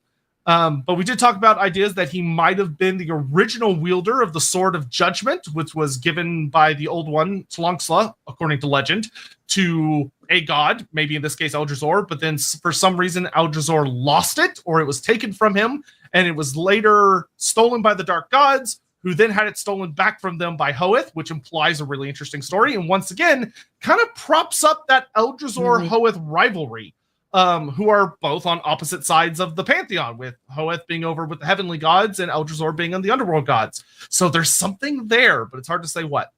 And that's pretty much everything I remember. If you want to watch the rest, go watch the stream. I don't remember. But that does bring us to the end of today's stream. We hope you really enjoyed hanging out with us. There are a shitload of y'all here. We always really appreciate y'all coming by on Wednesdays. It's always a super big treat. I'm gonna start with Lindsay, just talking about anything she's got coming up, whether it's LAWhammer stuff or I think Rookery might still be on break or whatever, but anywhere you can find her and what they're up to. Inside the Rookery is coming back this Saturday. I can't remember who's coming on, but one of our guests soon is going to be Tom Toner, an author. But yeah, we are back for our season 10 of Inside the Rookery, Saturday, 7 p.m. GMT. We are on LAWhammer Friday night at, oh my God, what time is it? 7 p.m. GMT. It's exactly the same time. It's not GMT because it's summer, whatever. UK clocks are weird. And it remains to be seen whether we'll be on this Friday because Andy is back at the dentist for more emergency work. Sad face for all of us. But yeah, you can catch us usually on a Friday, 7 p.m. On the LAWhammer channel. Please do follow us, get us to 9k subscribers so I can come back and talk about Nethu because I love him. Yes, because if you enjoyed this stream, just to make it clear once again, once LAWhammer hits 9k, we will do another one of these fun Wednesday episodes. We'll bring back the whole Elf God crew, and we'll talk about Nethu, and it'll be super duper fun. And when Vera, who's about to talk about herself here in a second, gets to 2k, we'll do the same thing for Anath Raema. And because y'all threw money at me, I'm already planning to do another one of these probably next month, where we'll do Estrueth or Hukon. We'll figure it out. We'll get there. The Eleanor special. Yes. So, Vera, if you would let people know where they can find you and what you're up to, what you've got coming up, if you would be so kind. Yeah, I'm Vera Samila all over the place on Twitter, on YouTube, on Blue Sky, on Twitch, where I stream 3 nights a week, Tuesdays, Thursdays, and Saturdays, starting around the same time that we started today at 5 p.m. EST. I do a lot of silly stuff. I recently debuted my full body capture. I have a fancy setup for that, which is in anticipation of a cool new model. So if you like VTuber stuff, and I'm going to have some neat things coming up in the near-ish future, next couple of months. It's very hype for me, at least, so... Excellent. And I will have those links in the description and a pinned comment down below if you happen to be watching this in the future. Or if you're watching on the podcast site, because I always forget that we do that. Anyway, thank you very much all for watching. We appreciate you joining us. We hope you had fun talking about Eldrazor, and we'll see you all in the future. Thanks for watching. Thanks for being back. This was awesome. Bye now. Bye-bye. Bye-bye.